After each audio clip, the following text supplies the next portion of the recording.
Hey guys, tonight we're easing into something a little divine, a little domestic, and just the right amount of boring.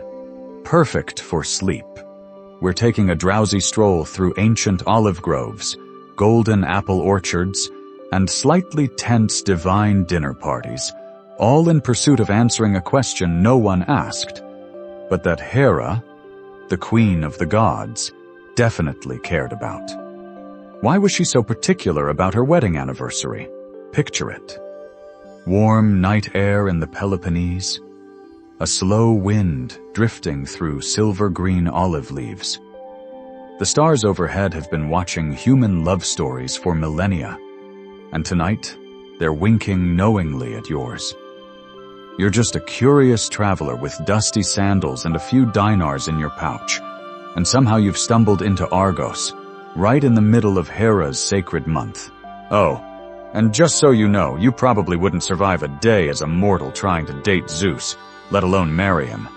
But don't worry, Hera's already handled that for us. So, before you get comfortable, take a moment to like the video and subscribe, but only if you genuinely enjoy what I do here.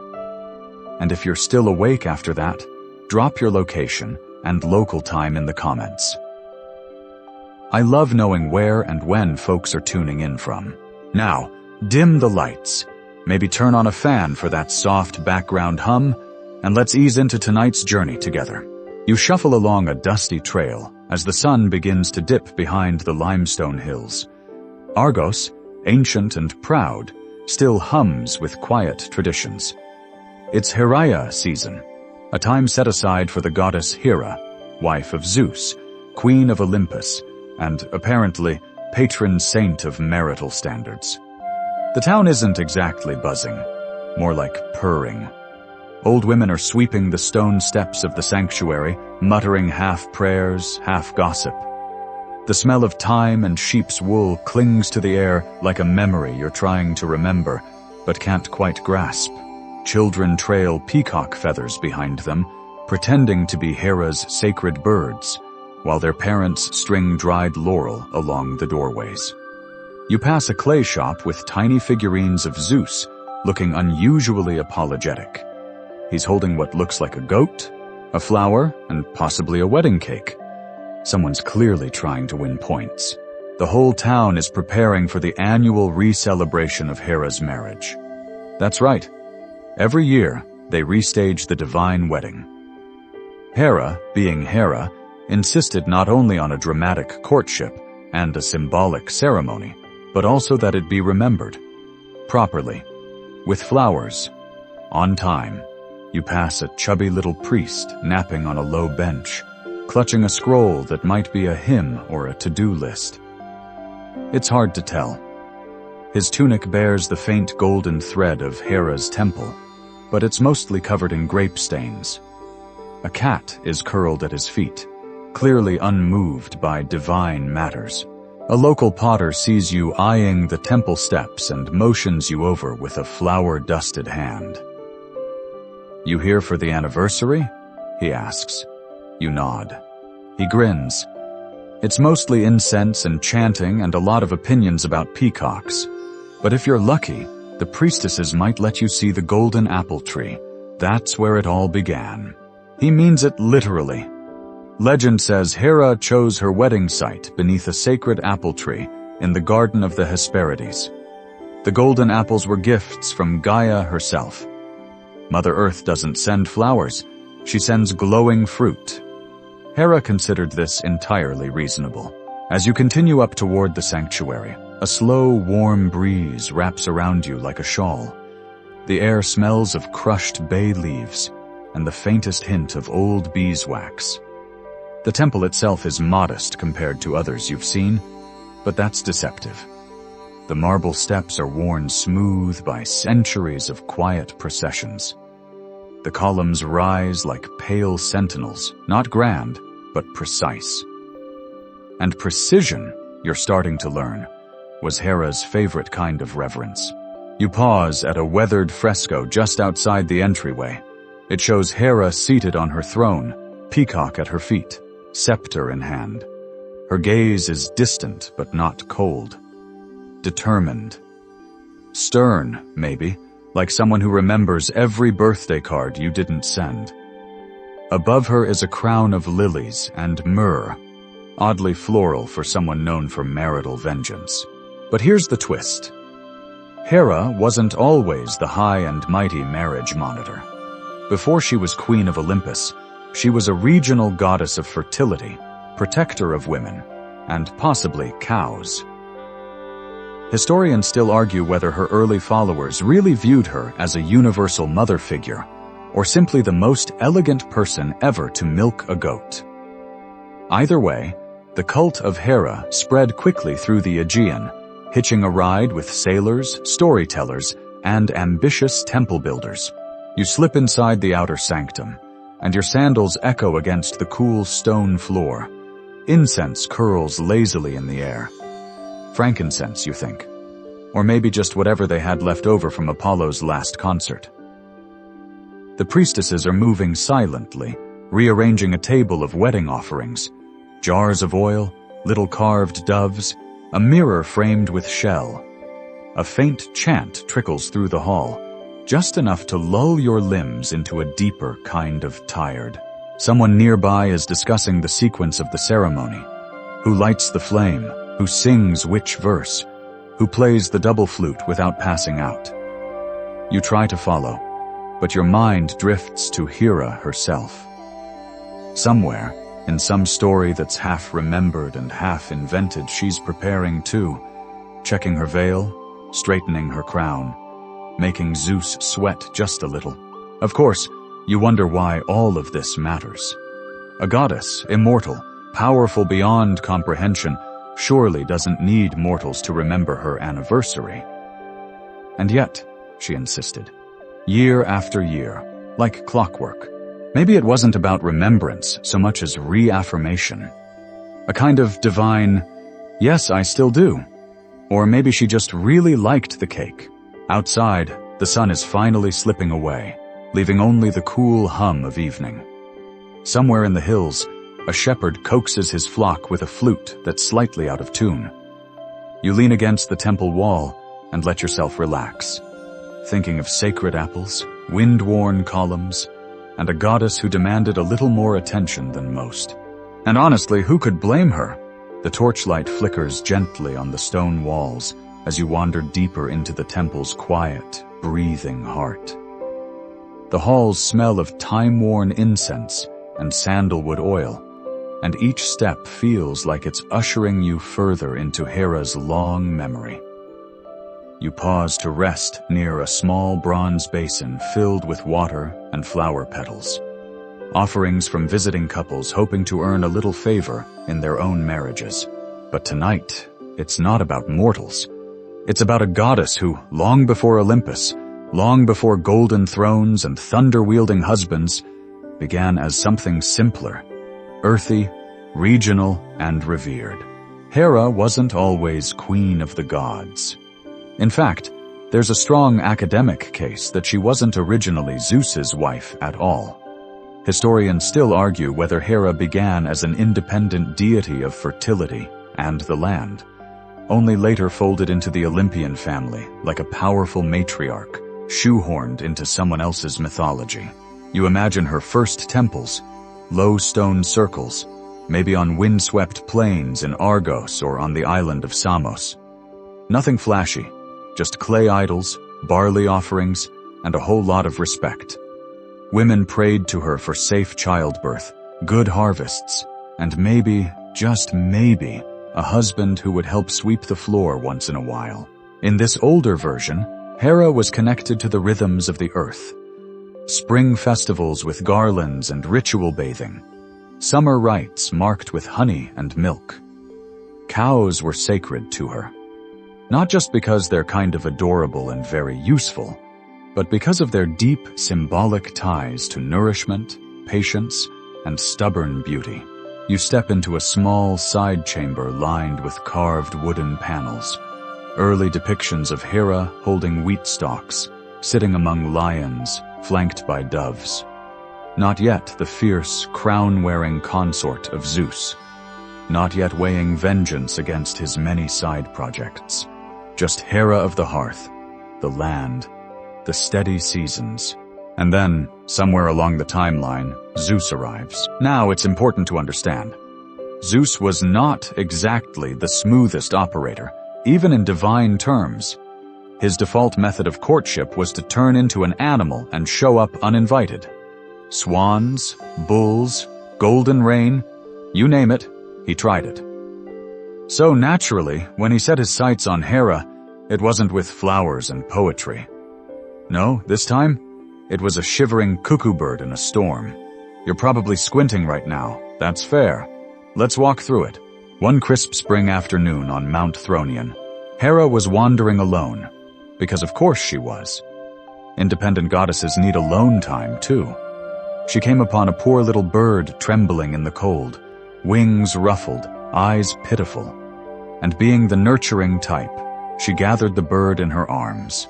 Plot twist. The bird immediately turned into Zeus. You can almost hear her reaction. A long, slow exhale. Perhaps a glare. Possibly a lightning bolt aimed directly at his foot. But here's the thing. It worked. Somehow it worked. Hera agreed to marry him. Or maybe it wasn't immediate. There are variations. Some say she made him promise fidelity. Others say she held out for centuries. A few claim she agreed out of pity for the poor god's efforts, or because resisting him would only cause cosmic headaches for everyone. Still, the image lingers. Zeus, the all-powerful sky god, reduced to feathers and shivers just to earn a second glance. You wander toward the courtyard behind the temple, where the moonlight softens the edges of ancient stone. A lone priestess tends to a small fire pit, adding twigs soaked in myrrh. The scent is sweet and heavy, and it lingers in your throat like old memories. A mural above the courtyard gate shows the moment of Zeus's transformation. Hera lifting the tiny cuckoo, her face unreadable. Is she curious, charitable, or just utterly unimpressed? It's hard to say. That's Hera for you, never quite telling you what she's really thinking. As the wind picks up, you find yourself imagining her back then, before the thrones and the temples. A young goddess, powerful in her own right, choosing not to be seduced, but to set terms, because that's what comes next. Hera didn't rush into anything. She negotiated. It was, allegedly, the longest engagement in mythological history, stretching, in some versions, for 300 years. You lean against a worn marble bench, watching moths swirl around a torch. 300 years is a long time to hold out, even by immortal standards. What was she waiting for? Some say she demanded that Zeus court her properly. Gifts, visits, patience. Others whisper she wanted him to prove he could be faithful. Historians still debate whether the delay was about affection, power dynamics, or just a deeply symbolic cosmic game of hard to get. Either way, she didn't cave quickly. And when she finally agreed, she did it on her own terms. It's a charmingly odd image. The king of the gods, sky and thunder at his fingertips, pacing nervously outside a nymph's grove, holding a bouquet of golden apple blossoms, wondering if today will be the day she says yes. Back inside the temple, a bell chimes softly. The priestess you saw earlier has finished her task, and now moves quietly toward the inner sanctuary.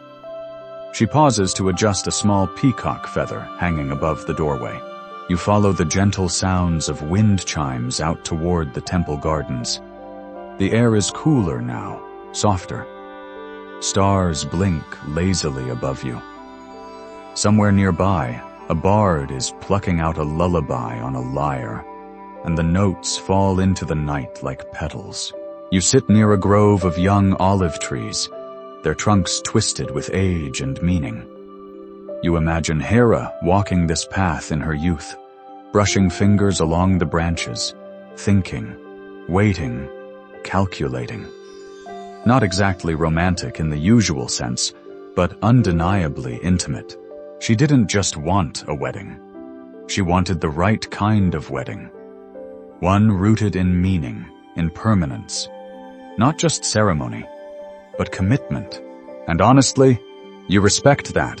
The ground beneath you is warm from the day's sun, and the scent of crushed sage drifts lazily on the wind. The temple doors creak gently in the distance, as if even they are growing sleepy. You stretch out on the grass, arms behind your head, and picture a goddess who, for all her power and mystery, simply refused to settle. Because when you've waited 300 years, you make sure your anniversary is celebrated properly. The wind rustles gently through the olive trees as you sit up slowly, brushing a few leaves from your tunic. Somewhere, a night bird sings a single, questioning note, and then falls quiet again. You rise and follow a narrow path winding behind the sanctuary, where the moonlight pours like milk over smooth stones and low, whispering hedges. You're heading toward Mount Thronian now. Not the real one, not quite. This is a miniature, a sacred garden designed to echo the mountain where, according to old tales, Zeus made his slightly feathered, definitely awkward first move. The story isn't carved in marble or painted on a grand fresco. No, it's tucked into the songs old women hum while grinding herbs, and the quiet comments of temple workers sweeping flower petals from the floor. Here, mythology lives in gossip, not scripture. You follow a curve in the path, and suddenly you're standing before a modest shrine, built to resemble the thicket where Hera once found a shivering bird. The air is cooler here. Someone's left an offering, figs, honey, and a rather sad-looking ribbon tied around a stick. A child's gift, maybe. You pause. You imagine the moment again. Hera, walking alone, her sandals barely making a sound in the mossy undergrowth, the clouds hanging low. Then, a flicker of movement. A cuckoo bird flutters down, soaked from the rain, wings trembling. She kneels.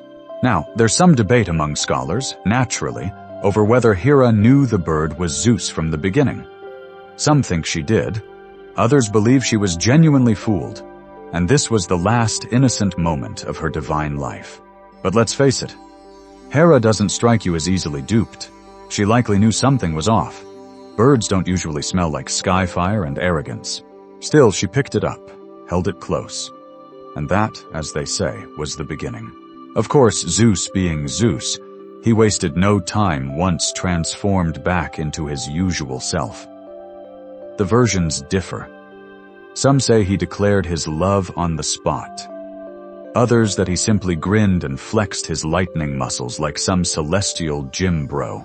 And what did Hera do? According to one Argive hymn, she said nothing, just turned, walked back into the forest and let him stew, because that's how you court a queen, by earning the right to walk beside her.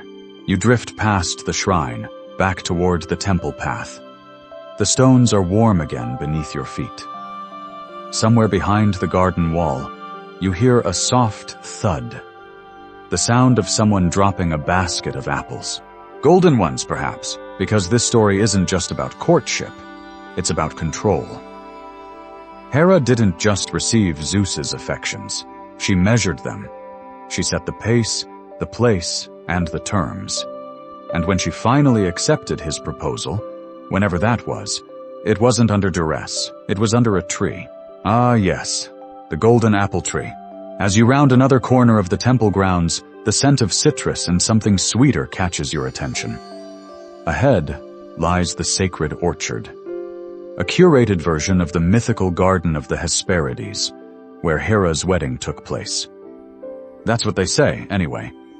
The original garden is supposed to be guarded by nymphs and a 100-headed dragon, but this one has a rope fence and 2 mildly disinterested goats. Still, it's beautiful. The trees are heavy with glossy leaves and small golden orbs that glint under the lantern light. Not actual gold, of course, but they shimmer just enough to spark the imagination. According to myth, these apples were gifts from Gaia to Hera as a wedding present. While most of us get tea sets or a blender, Hera got celestial fruit. You walk slowly between the trees, running your fingers over the smooth bark. You can almost see it. The divine wedding feast set beneath these branches, couches draped in silk, tables piled with pomegranates and roasted boar, and gods lounging lazily while harpists played too many arpeggios, and Hera, seated at the center in white and gold, her eyes watching everything. Not smiling. Not yet. But serene in the knowledge that this moment, this ritual, this setting, this victory was hers. She hadn't just agreed to marry Zeus. She had orchestrated it. Even the setting mattered. She chose the garden. She chose the guests. Some myths claim she even summoned the hours themselves, the personified goddesses of time, to ensure everything unfolded perfectly. Because if you're going to marry the god of thunder, you'd better make sure the lighting is flattering. You stop near a low bench where someone's left a clay figurine of Hera holding an apple in one hand and a tiny wriggling bird in the other. It's crude, but endearing. You wonder if it was a child's prayer offering or a craftsman's joke. Maybe both. Some versions of the story hint that the wedding included a brief interruption, a disagreement over the seating chart, or perhaps which nymphs should be allowed to perform the bridal chorus. The myths don't agree. They never do. Historians still argue whether Hera's ceremony was a peaceful affair or a theatrical disaster that set the tone for her entire immortal marriage. But either way, she made her mark. You tilt your head and watch a few stars peeking through the leaves. The wind picks up again, cool and clean, swirling the scent of apple blossoms with a faint whiff of pine resin from the torches. This garden, even if only a replica, holds something sacred. Not because it's old or famous, but because it captures the one thing gods and mortals both seem to crave, a sense of meaning stitched into the fabric of a moment. And for Hera, that moment was her wedding. Not the dress, not the vows, the control. She chose when and where. She said yes only when the world matched her vision of what a sacred union should be. Not a conquest, not a divine merger, a ceremony. And once you understand that, you begin to understand why, every year, across Argos and Samos and little mountain villages, mortals still light candles, bake fig cakes, and hang laurel leaves to honor the day Hera finally said, "Fine, but only if we do it my way." You rise and begin walking back through the orchard, the golden fruit glowing faintly in the lamplight behind you. The grass bends under your steps.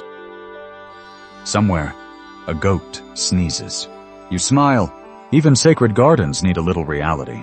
You leave the orchard behind, the faint scent of golden apples still clinging to your sleeves, and follow a winding stone path that leads gently uphill. Somewhere far above you, the stars are rearranging themselves into divine table settings, wedding rings, and maybe a single, tired-looking peacock. The road rises slowly toward a bluff overlooking the countryside. You spot a torch-lit sign pointing toward the honeymoon cave, hand-painted on wood that's clearly been replaced several dozen times over the centuries. You chuckle. There's no escaping it. When gods get married, their favorite spots become eternal tourist attractions. This is the cave on Crete, where, as the story goes, Hera and Zeus spent their first days as newlyweds. You squint into the darkness ahead. A cave honeymoon might not sound luxurious, but when you're an immortal couple with storm cloud baggage and centuries of unresolved tension, it's probably good to get away from the family. As you step into the cave's opening, the air cools instantly. Damp stone and old moss greet your senses. A trickle of water echoes somewhere in the back. The floor is uneven and soft underfoot, padded with moss and sand. It's quiet. So quiet that even your breath feels like it needs to whisper. According to some versions, this is where the world's strangest romantic getaway took place. Hera and Zeus, having finally tied the divine knot, retreated here for what Homeric poets called 300 years of marriage rites. That's right. 300 years. Honeymoon stamina like that should be bottled and sold in amphorae. You take a few careful steps deeper into the gloom. There are carvings on the walls, old, faint, worn by time and candle smoke. A faded spiral here, a cow's head there.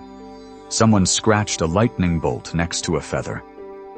Clearly, even ancient graffiti artists had a sense of humor.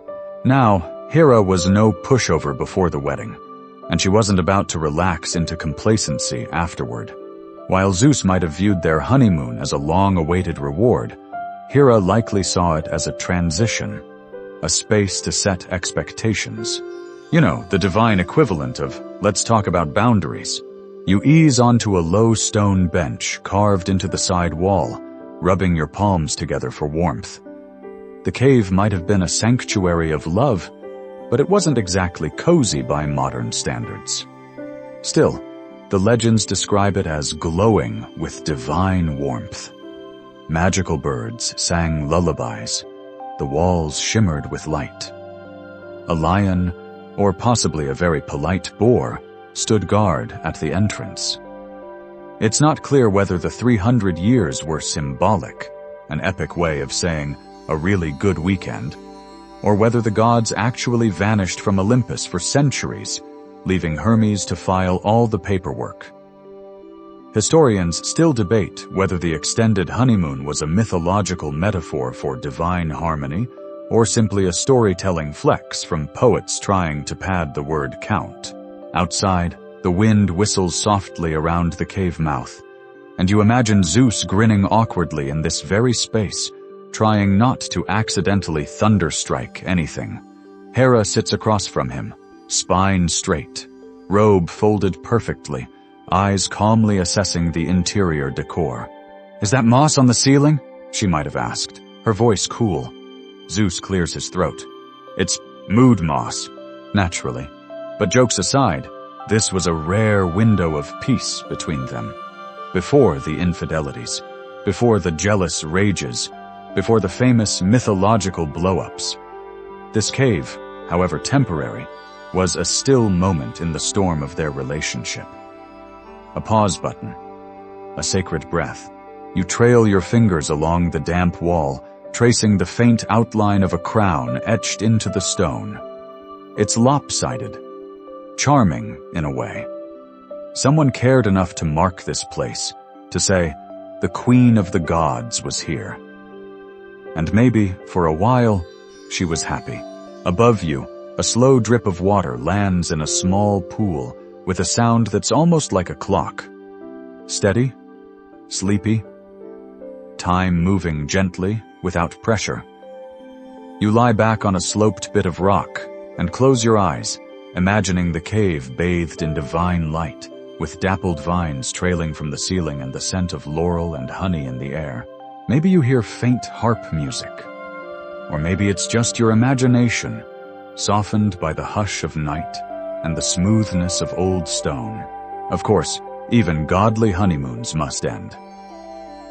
Eventually, they left the cave, emerged into sunlight, robes unwrinkled, crowns straight, pretending they hadn't just spent several lifetimes eating figs and negotiating cohabitation terms. There's one old story that says Hera made Zeus promise, during that cave-bound retreat, to celebrate their anniversary every year, on the same day, with the same offerings, in the same location. Was it a romantic gesture? A divine contract? Or just Hera making sure he didn't forget again? You'll never know for sure. But you have a hunch. Because Hera's not the type to hope people remember. She writes it into the calendar. She builds a temple. She assigns 3 priestesses and a bull. She gets it in writing. You sigh and let the quiet cave settle around you. The mossy walls, the scent of cold stone, the softness of ancient memory. This is what lingers after the wedding ends. The quiet moments, the spaces where vows become stories, where even immortals must decide how to share eternity. You hear a small rustle near the entrance. A bat? A mouse? Possibly the ghost of a divine peacock. You don't move. It's all part of the rhythm now.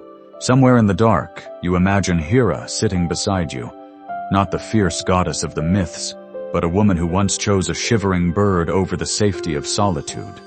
Who asked for a garden, a cave, a commitment. Not loud, not grand, just remembered. You leave the cave behind like you're tiptoeing out of a dream. One that smelled faintly of moss, divine compromise, and 300-year honeymoons. The path winds back toward the valley, and the land opens up before you like an invitation. In the distance, just beyond the tree line, lies a wide meadow dotted with lazy white shapes. Cows, napping in the moonlight, their breath rising like smoke in the cool air. You head toward them, because of course you do. They're not just any cows. These are sacred. Hera's cows. And if you think sacred cows are symbolic nonsense, well, welcome to ancient Greece. Here, symbolism has hooves and a name.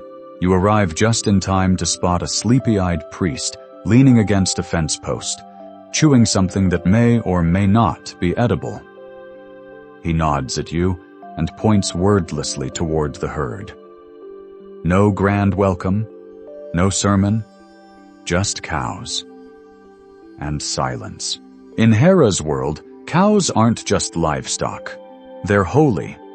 She was often called Boopis Hera, cow-eyed Hera, which modern translators try very hard to spin as a compliment.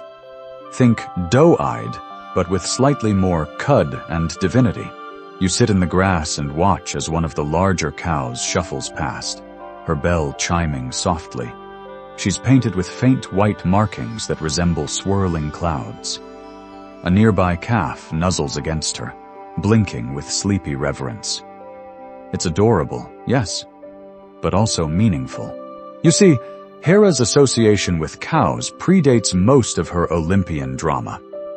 Back when she was still more nature goddess than marital enforcer, cows represented fertility, strength, and the kind of maternal power that isn't soft, it's formidable. This is the kind of motherhood that could lift a plow and negotiate a wedding treaty at the same time. And so, cows became part of the ritual language. Hera's temples kept herds. Priestesses wore robes dyed with cow fat-soaked pigments during the Hera festivals. No one said holiness smelled great. Some rites even required the sacrifice of a spotless heifer. A solemn gesture meant to symbolize both purity and power. Of course, modern historians still squabble over the exact role these cows played. Some argue they were symbolic extensions of Hera's dominion over the earth and seasons. Others think they were practical, temple property, tax-free meat machines that occasionally got worshipped on feast days. And one delightful fringe theory proposes that Hera herself once took the form of a cow to escape Zeus's attention, which, if true, makes her the original shapeshifter dodger. You scoot a little closer to the fence, resting your chin on your arms. The priest gives you a side glance, then turns his attention back to the herd. He starts humming something low and rhythmic. A hymn, maybe, or a lullaby. Either way, the cows seem to appreciate it. You glance past them, and there it is. The sacred grove where vows were exchanged. It's smaller than you imagined. No columns, no grand staircase, just a circle of ancient trees and a worn path of flat stones leading to a central altar. Overgrown with moss, yes, but still unmistakably intentional. This is where Hera married Zeus. Not in a palace, not in the clouds, but here, surrounded by cows, birds, apple blossoms, and a few dozen suspiciously handsome shepherds pretending not to be minor deities. You try to picture the scene. Zeus, no longer a cuckoo, standing upright and probably fidgeting. Hera, regal, unbothered, wearing a robe the color of spring storm clouds. A chorus of nymphs swaying awkwardly in the background. Someone definitely forgot the seating for Poseidon, but he took it personally anyway. And at the center, Hera's eyes, calm, cool and terrifyingly clear, watching it all unfold. The vows, we're told, were simple, possibly wordless. The act of union mattered more than the phrasing. Hera took Zeus's hand. He offered her the world. She raised one eyebrow and said, "I'll take the orchard instead." The priest clears his throat behind you. "You want to hear the sacred chant?" he asks, barely awake himself. You nod. He inhales deeply and begins, his voice thin but melodic. To Hera of the long veil, bride and mother, guardian of apples, keeper of vows, crowned in lilies and cow's breath, whose gaze sees straight through clouds and excuses, we offer milk, time, and silence. It's not the most polished performance, but something about it feels real.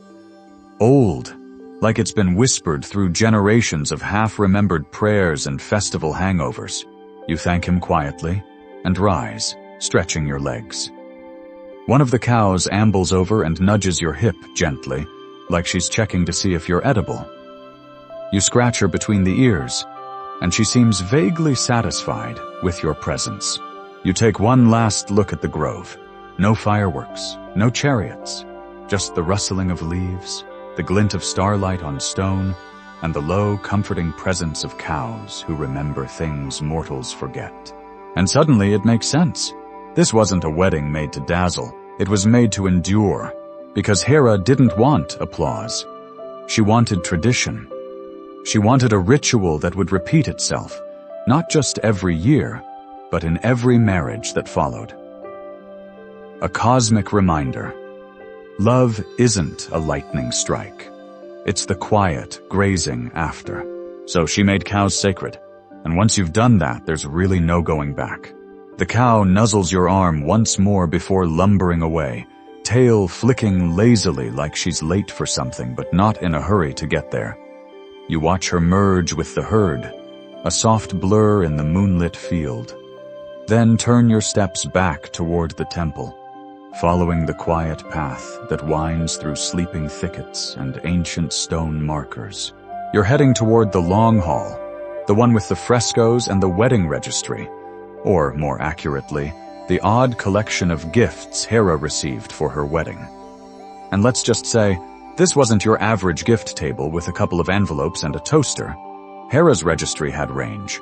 As you step into the hall, the air cools, thick with the scent of oil lamps and old plaster. Faint light flickers along the walls, revealing colorful scenes preserved in paint and myth. Here, you find depictions of Hera's wedding presents, some charming, some bizarre, and some that seem to raise more questions than they answer. First up, the throne. Crafted by Hephaestus, god of metalwork and arguably the best divine blacksmith in the business, the golden throne given to Hera was beautiful, ornate, and slightly cursed. In one version of the myth, it was actually a trick, a trap designed to bind her to it. Why?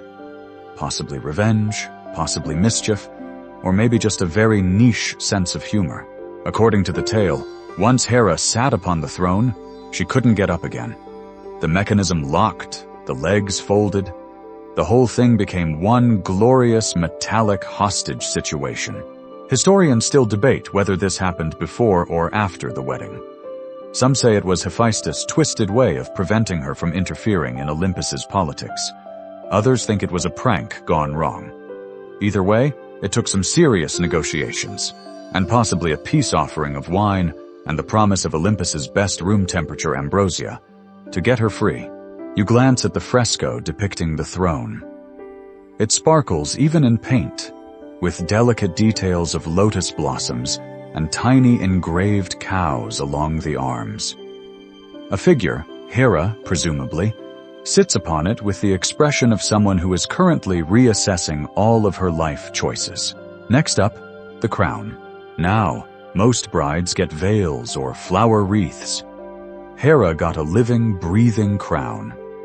That's right, her wedding diadem was made of the Hesperides' golden blossoms, and depending on which source you believe, either sang softly when worn or emitted an aroma so potent that birds swooned mid-flight.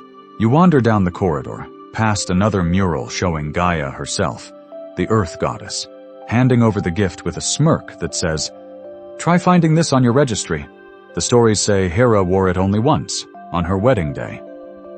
Afterwards, she locked it away in a secret chamber within the temple, too potent to be displayed. Or maybe she just didn't want people borrowing it for mortal bridal showers. Understandable. And then there's the apple. The golden apple. It shows up again and again in myths.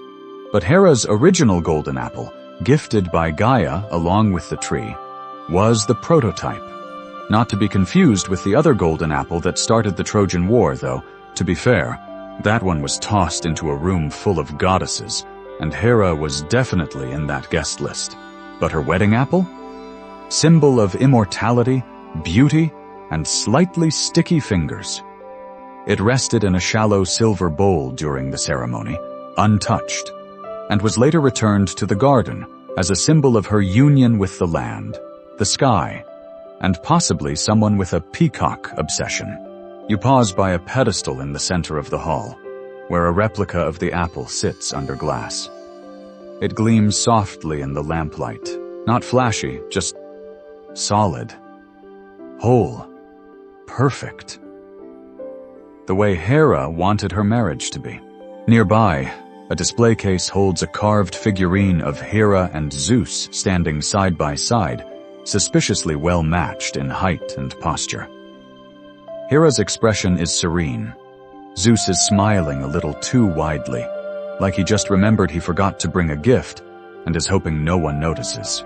Among the other wedding gifts, most lost to time or reduced to whispered rumors, was the robe of renewal, a woven garment allegedly crafted by Athena and dyed in a color no mortal eye could name.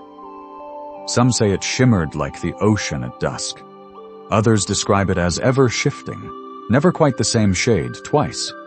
It was meant to symbolize Hera's role as the eternal bride, always becoming, never fading. The robe itself has vanished, of course. Scholars argue whether it was burned in one of Olympus's many accidental bonfires or simply hidden away in the folds of time, like your favorite sweater after a move. At the end of the hall, you spot a final fresco. Hera standing beneath an arch of stars, her hands extended as deities present their offerings. The whole thing has a celestial symmetry, lines drawn as if the cosmos itself bowed to her union, which, let's be honest, was probably the intent. You sit quietly on the cool stone bench nearby, letting the silence settle around you. Hera didn't want a chaotic, surprise-laden wedding. She wanted it planned, precise, and brimming with meaning. Every gift, every ritual, every vow tied into her larger philosophy. That marriage, divine or mortal, ought to be a steady union, not a dramatic spectacle. And yet here we are, spectacle preserved in pigment and rumor, but still it all points back to her central desire. She didn't just want Zeus to show up with thunderbolts and charm. She wanted him to bring a throne, a crown, an apple, and to remember it all, every year, without fail. Because in the end, wedding gifts aren't just presents. They're promises, wrapped in gold, laced in myth, and just peculiar enough to make you lean in closer, even when you're already half asleep. You leave the wedding gift hall behind with a soft creak of ancient hinges, the echo of golden apples and cursed thrones still clinking gently in your mind. Outside, the temple grounds have quieted even further. Like the whole mountain has taken a long exhale. You follow a path lined with flickering lamps and pomegranate trees, their branches heavy with fruit and moonlight. Ahead, there's another structure. This one round and open to the sky. It's smaller than the main temple, quieter, more intimate. A circular enclosure surrounded by slender marble columns and a central altar that's more symbolic than functional. This is where the sacred marriage was reenacted each year. Yes, reenacted. Because in the cult of Hera, a wedding wasn't something you celebrated once and forgot. It was a ritual to be repeated annually, a divine anniversary party with actors, offerings, and the occasional ceremonial goat.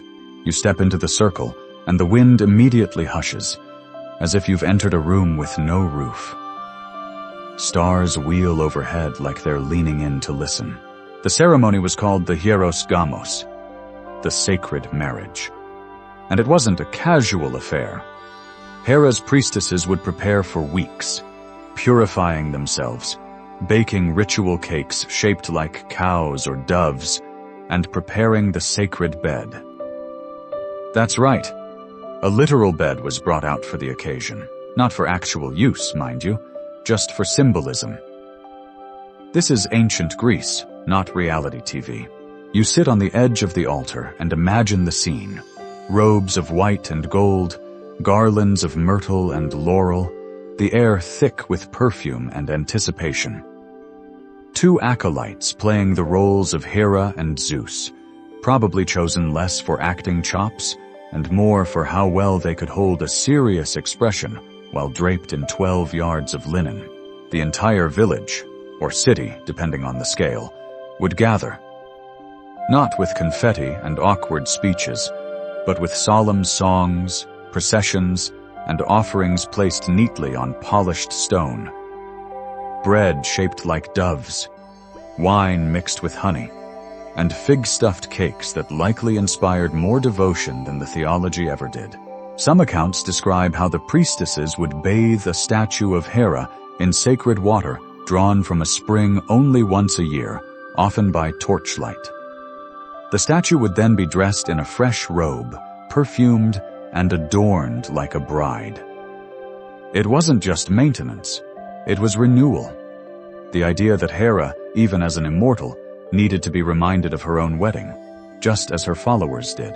Historians still argue whether this annual reenactment was meant to reinforce social norms, marriage as the cornerstone of order, or whether it was more personal, a kind of communal love letter to a goddess who demanded ritual precision, and got it. You lean back against one of the smooth columns and look up. The stars are brighter now, their light spilling down like something poured. You think about Hera sitting through these ceremonies over the centuries, watching mortals go through the motions of her eternal anniversary. Did she approve? Did she smirk at the goat garlands? Did she side-eye the stand-in Zeus who forgot his lines halfway through the vow? Probably, because while Hera was many things, jealous, proud, regal, she was also incredibly particular about form. She wanted the rituals done right, the altar swept, the garlands symmetrical, the vows, no matter how symbolic, spoken with conviction. There's something oddly comforting in that, isn't there? That even a goddess wanted her special day not just remembered, but rehearsed. You glance toward the far end of the circle, where a stone relief shows the sacred bed. Yes, the ceremonial one, being carried by 6 slightly exhausted young men and one nymph who clearly wasn't told what she signed up for. The bed was more than furniture. It was a symbol of union, harmony, the balance between masculine and feminine forces. Also, it probably had very squeaky legs, and that balance mattered. The reenactment wasn't just a tribute to romance, it was a statement. Marriage is not chaos. It's not thunder and lust and surprise peacocks. It's structure, it's tradition, it's agreeing year after year to go through the motions. Not because you've forgotten what love is, but because it deserves to be performed. Even now, Hera's sacred anniversary lives on in fragments. Villages in southern Greece still host summer festivals in her name. Quiet, mostly. A few processions, some cake. Someone recites a half-remembered hymn, and an auntie insists that, no, the peacock feathers go on this side of the altar. It's the details that make it sacred. You pull your cloak a little tighter as the wind slips between the columns. The air smells of crushed herbs and sleep. You think of Hera, eternal bride, eternal queen, sitting high on her golden throne each year as mortals in borrowed costumes whispered her name. Not because she needed reminding, but because we did, and maybe still do. Because there's something soothing about a ritual, even a ridiculous one. Something deeply comforting about laying out the same offerings, walking the same path, saying the same words, year after year. Even if the gods are long gone, even if the sacred bed has been replaced by a folding table, even if the cake is now gluten-free, it's the repetition that holds the meaning. And Hera? She knew that better than anyone. You step quietly out of the circle of columns, leaving behind the ceremonial bed and its chorus of symbolic sighs. The path ahead leads downward, curling gently around a cypress grove that smells like a mix of lemon peel and long-ago incense. The trees rustle in a hush-hush way, like they're in on the secret, like they were there the day the first sacred wedding was acted out, and they still haven't told a soul. Your sandals scuff against the smooth flagstones as you make your way toward the smaller shrine tucked at the edge of the hill. This one isn't in the guidebooks. No grand friezes or tourist plaques, just a carved lintel and a painted door. You slip inside. It's dim, the kind of darkness that feels like velvet. But your eyes adjust quickly. Oil lamps flicker from alcoves, casting warm, golden light across a series of reliefs carved into the walls. They're not what you expect. Not triumphs. Not battles. These show something more domestic. This is where Hera's quieter side is honored. Not the regal queen or the thunder-wielding spouse whisperer, but the goddess of women, family, and the rhythm of everyday life. You walk along the wall, studying each scene.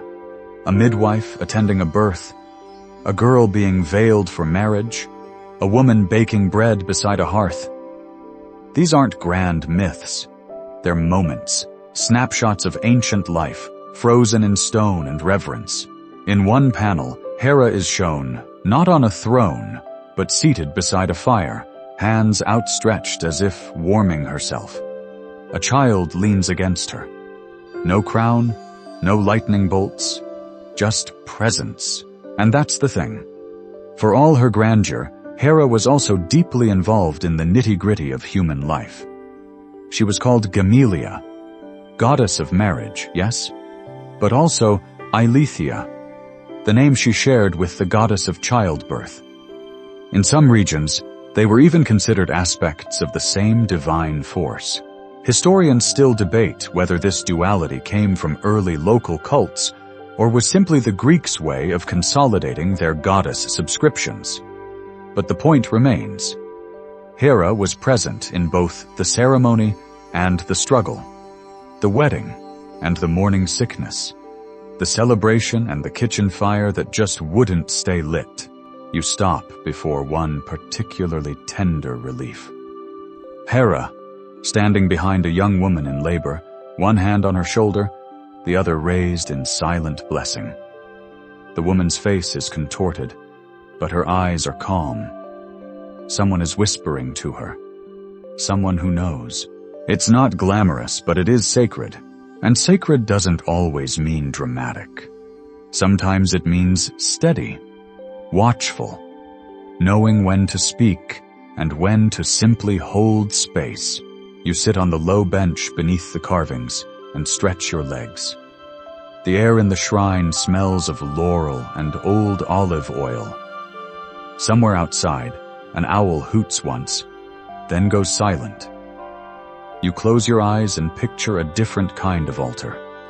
Not made of marble, but of worn wood and hearth ashes, where prayers sound more like whispered pleas than booming hymns.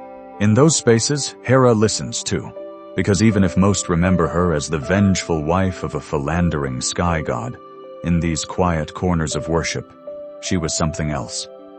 She was the goddess you called on when the midwife hadn't arrived yet, when the dowry was light but the hopes were heavy, when the bread didn't rise, and neither did your husband. You open your eyes and glance at the small shelf near the back of the shrine. Offerings left behind, a cracked ceramic dove, a small braid of wheat tied with blue string, a worn bronze ring. Humble things. beautiful in their ordinariness. It makes sense, really. If Hera demanded yearly reenactments of her wedding, wouldn't she also value the daily rituals of married life? The anniversaries that weren't marked on calendars, the ones where someone remembered to bring home wine, or finally fixed the door hinge, or forgave you before you asked. You reach out and touch the edge of the dove. It wobbles slightly and settles again, as if reminding you that balance doesn't have to be perfect to be sacred. And maybe that's what these small shrines were about. Not glory, but grounding. A reminder that marriage wasn't just divine thunder and apple feasts. It was also patience, kindness, the occasional raised eyebrow, and the constant re-choosing of each other. Even gods apparently needed practice. One of the panels shows Hera at a loom, threading golden strands through a bolt of sky-colored cloth. Her brow is furrowed, her posture focused. No dramatics, just the work of care. You smile, because maybe that's the side of Hera that gets forgotten. The one who isn't battling Zeus or flinging curses at the latest nymph, but simply showing up. At birthbeds and hearth fires, at quiet shrines and kitchen tables, and on a wedding anniversary every year, without fail. Because in the end, being particular isn't just about control. It's about remembering what matters. The scent of olive oil and dust lingers in your hair as you step quietly out of the little shrine. The night is deeper now, velvety, quiet, and full of that faint silver light that only appears when sleep is tugging gently at your thoughts. You follow the path without thinking, like your feet already know the way. Gravel crunches softly. Somewhere, a distant reed flute plays a few notes before trailing off, like the wind forgot the rest of the song. You're walking toward the part of the sanctuary where the sacred river once flowed. It's barely a stream now, more of a sleepy trickle edged in reeds and sleepy frogs. But back then, when Hera's first temple was built, it was the river where the goddess was ritually bathed each year in a rite called the Canephoria, a cleansing ceremony that marked the renewal of her marriage. Not the wedding day, no. The anniversary. Yes, Hera was that precise. You find a smooth stone near the edge and settle down beside the lazy stream. The water is cold, clear, and utterly indifferent to your presence. You dip your fingers in, and it whispers across your skin like silk that's been left outside overnight. The ritual bathing of Hera's statue was not just a bit of spring cleaning. It was a deeply symbolic act meant to reaffirm her role as wife, queen, and divine protector of marriage. The statue would be undressed, carried by a solemn procession of women, often virgin priestesses, down to the river. There, it would be carefully washed with sacred herbs and perfumes, then redressed, re-anointed, re-crowned, like a bride getting ready, again, every single year.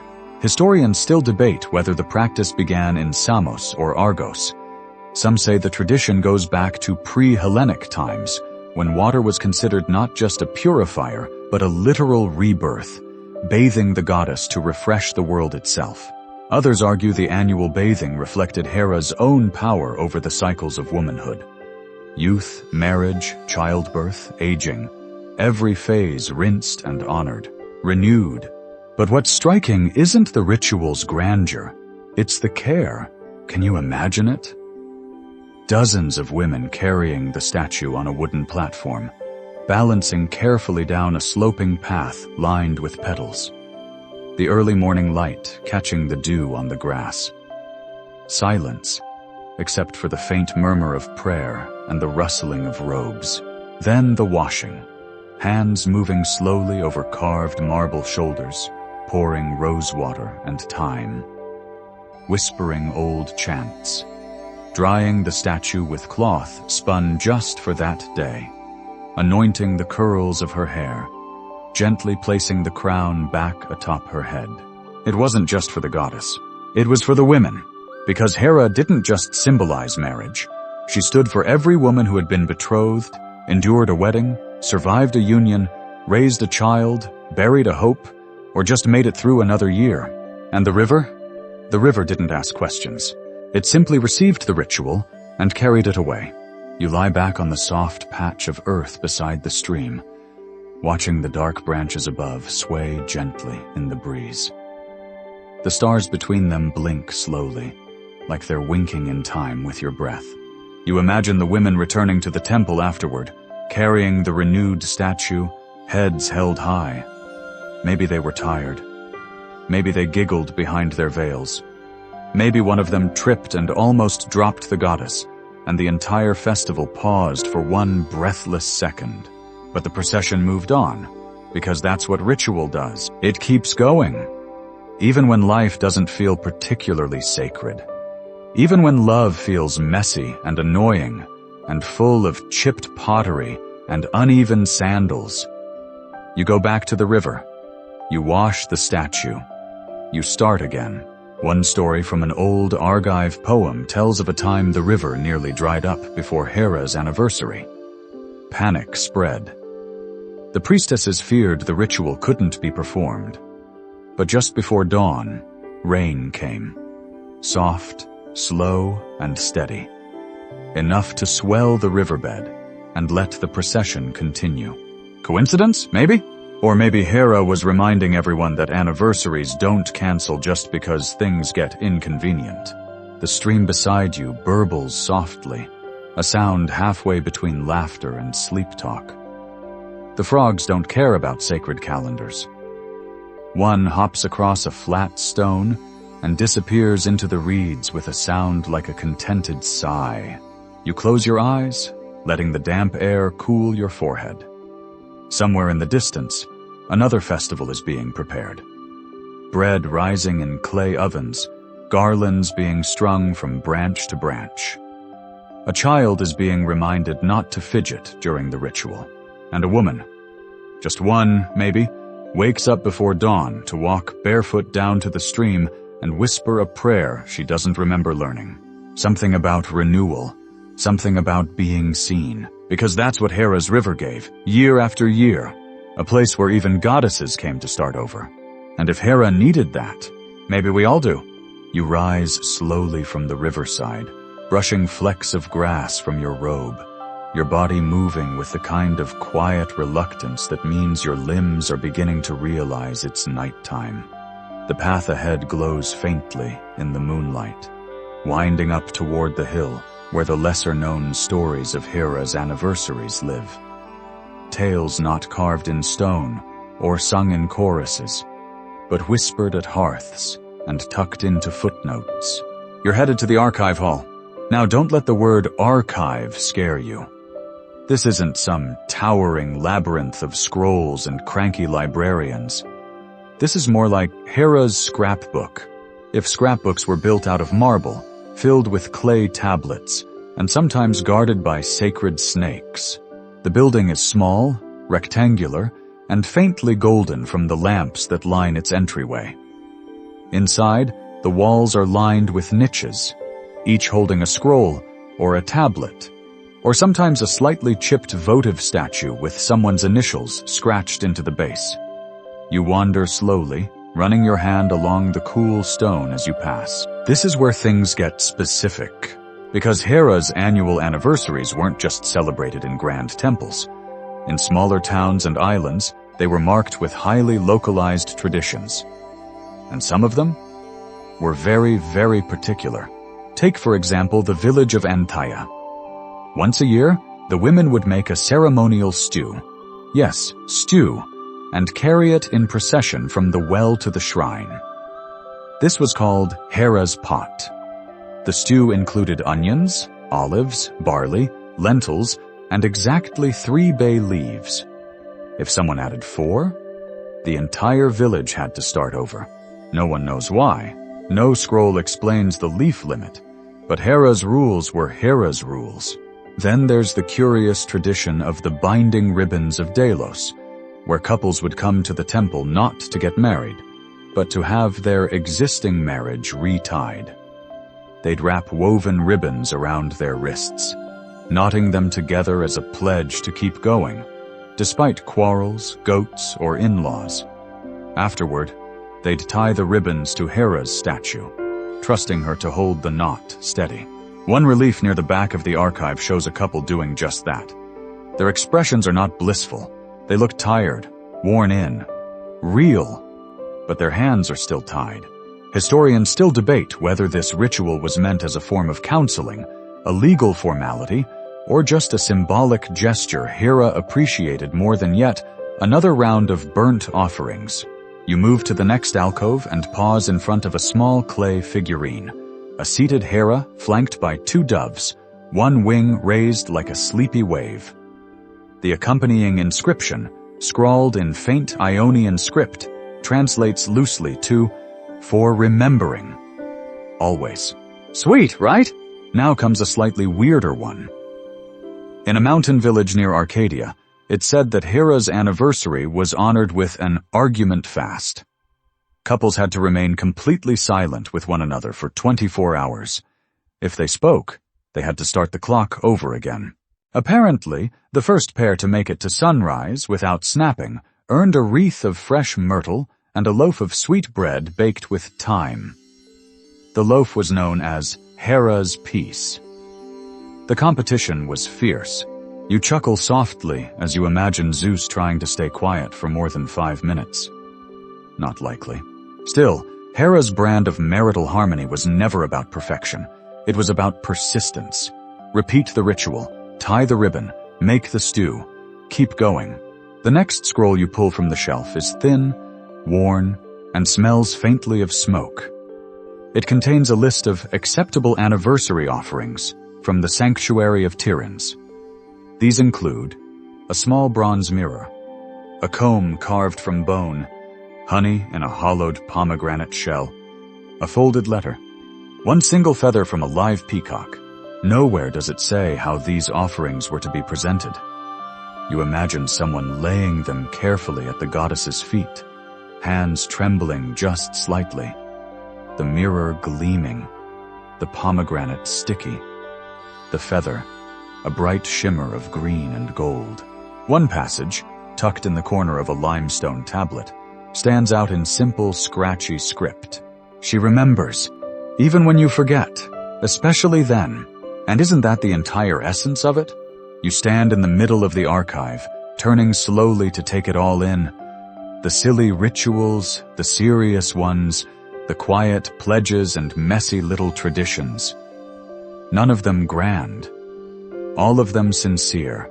It's comforting, really, that the goddess most known for her rage was also the goddess most obsessed with remembering, with dates, with symbols, with re-tied knots and offerings wrapped in ribbon, and poems scrawled in charcoal just before dawn.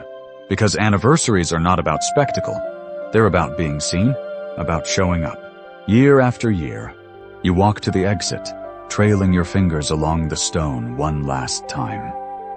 Outside, the air is soft and cool.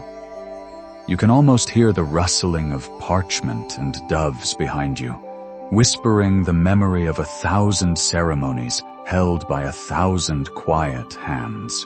Hands that remembered even when life got loud. You linger at the threshold of the archive for a long, quiet moment, as though stepping out too abruptly might scatter the delicate memories still echoing behind you.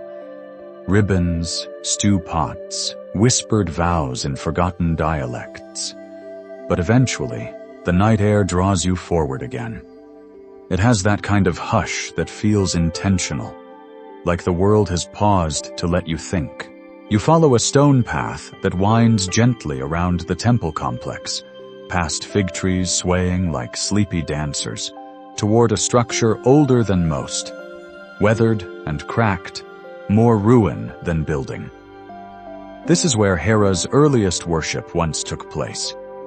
The Heraean Proto, the first Hera temple.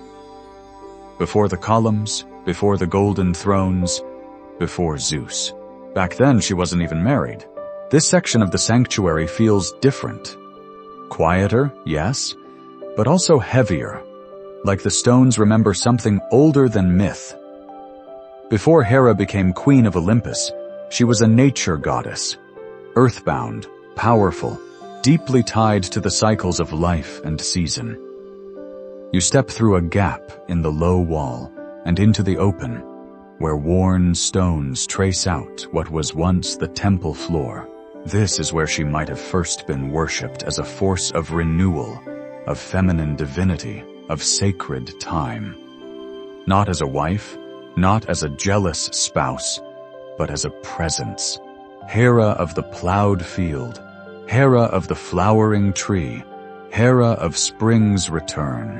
One theory, fringe but intriguing, suggests that Hera's obsession with wedding anniversaries comes not from Zeus, but from herself.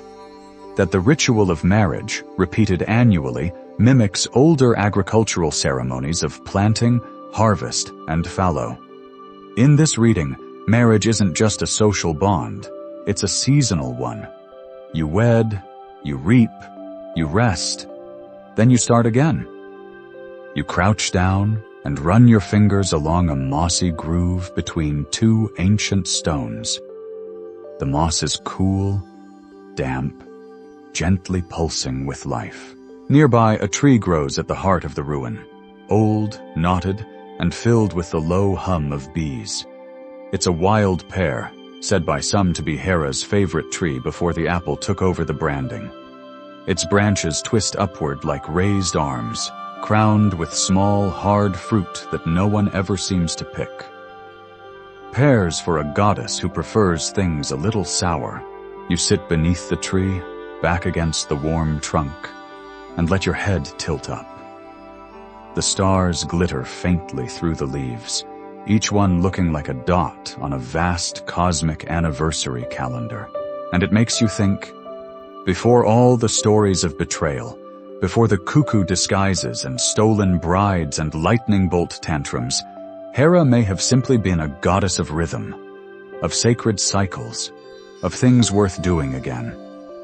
And again. And again. Historians still argue whether her role as wife of Zeus diminished her original status or elevated it. Some say she was absorbed into patriarchal myth. Others claim she chose the throne for herself, reshaping the very concept of divine partnership to include both power and principle. You look out across the remains of the Proto-Heraeon, where the marble foundations lie open to the elements now. Cracked, yes, but enduring. The breeze moves gently over the stones like a memory you almost catch. In some regions, her anniversary was celebrated not with gold and ceremony, but with quiet walks to these older sites. Just women, mostly, carrying small garlands or bowls of grain.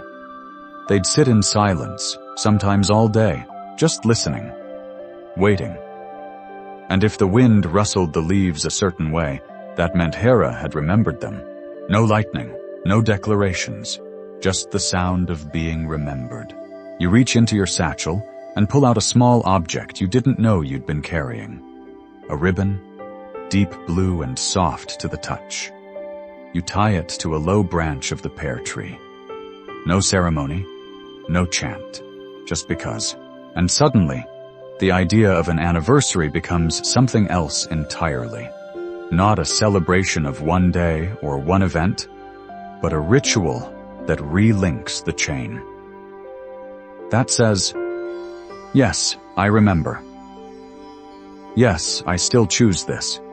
Yes, I will do it again, even if it's quiet, even if no one else notices, even if it's just you and the tree and the bees and the stars. You close your eyes and lean your head against the bark. The tree creaks softly above you, like it's shifting in its sleep. The bees keep humming. The moss keeps growing. And you breathe. This too is part of Hera's anniversary.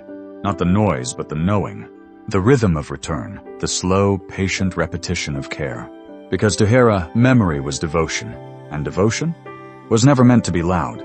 When you finally rise from beneath the pear tree, the sky has shifted again. darker, deeper, and closer to that quiet part of the night where time gets fuzzy. You stretch, slowly, your joints popping in protest. Even the bees seem to have gone still. The air smells faintly of dew and stone. There's one more part of the sanctuary to visit tonight, and it lies further from the grand temples and ceremonial arches.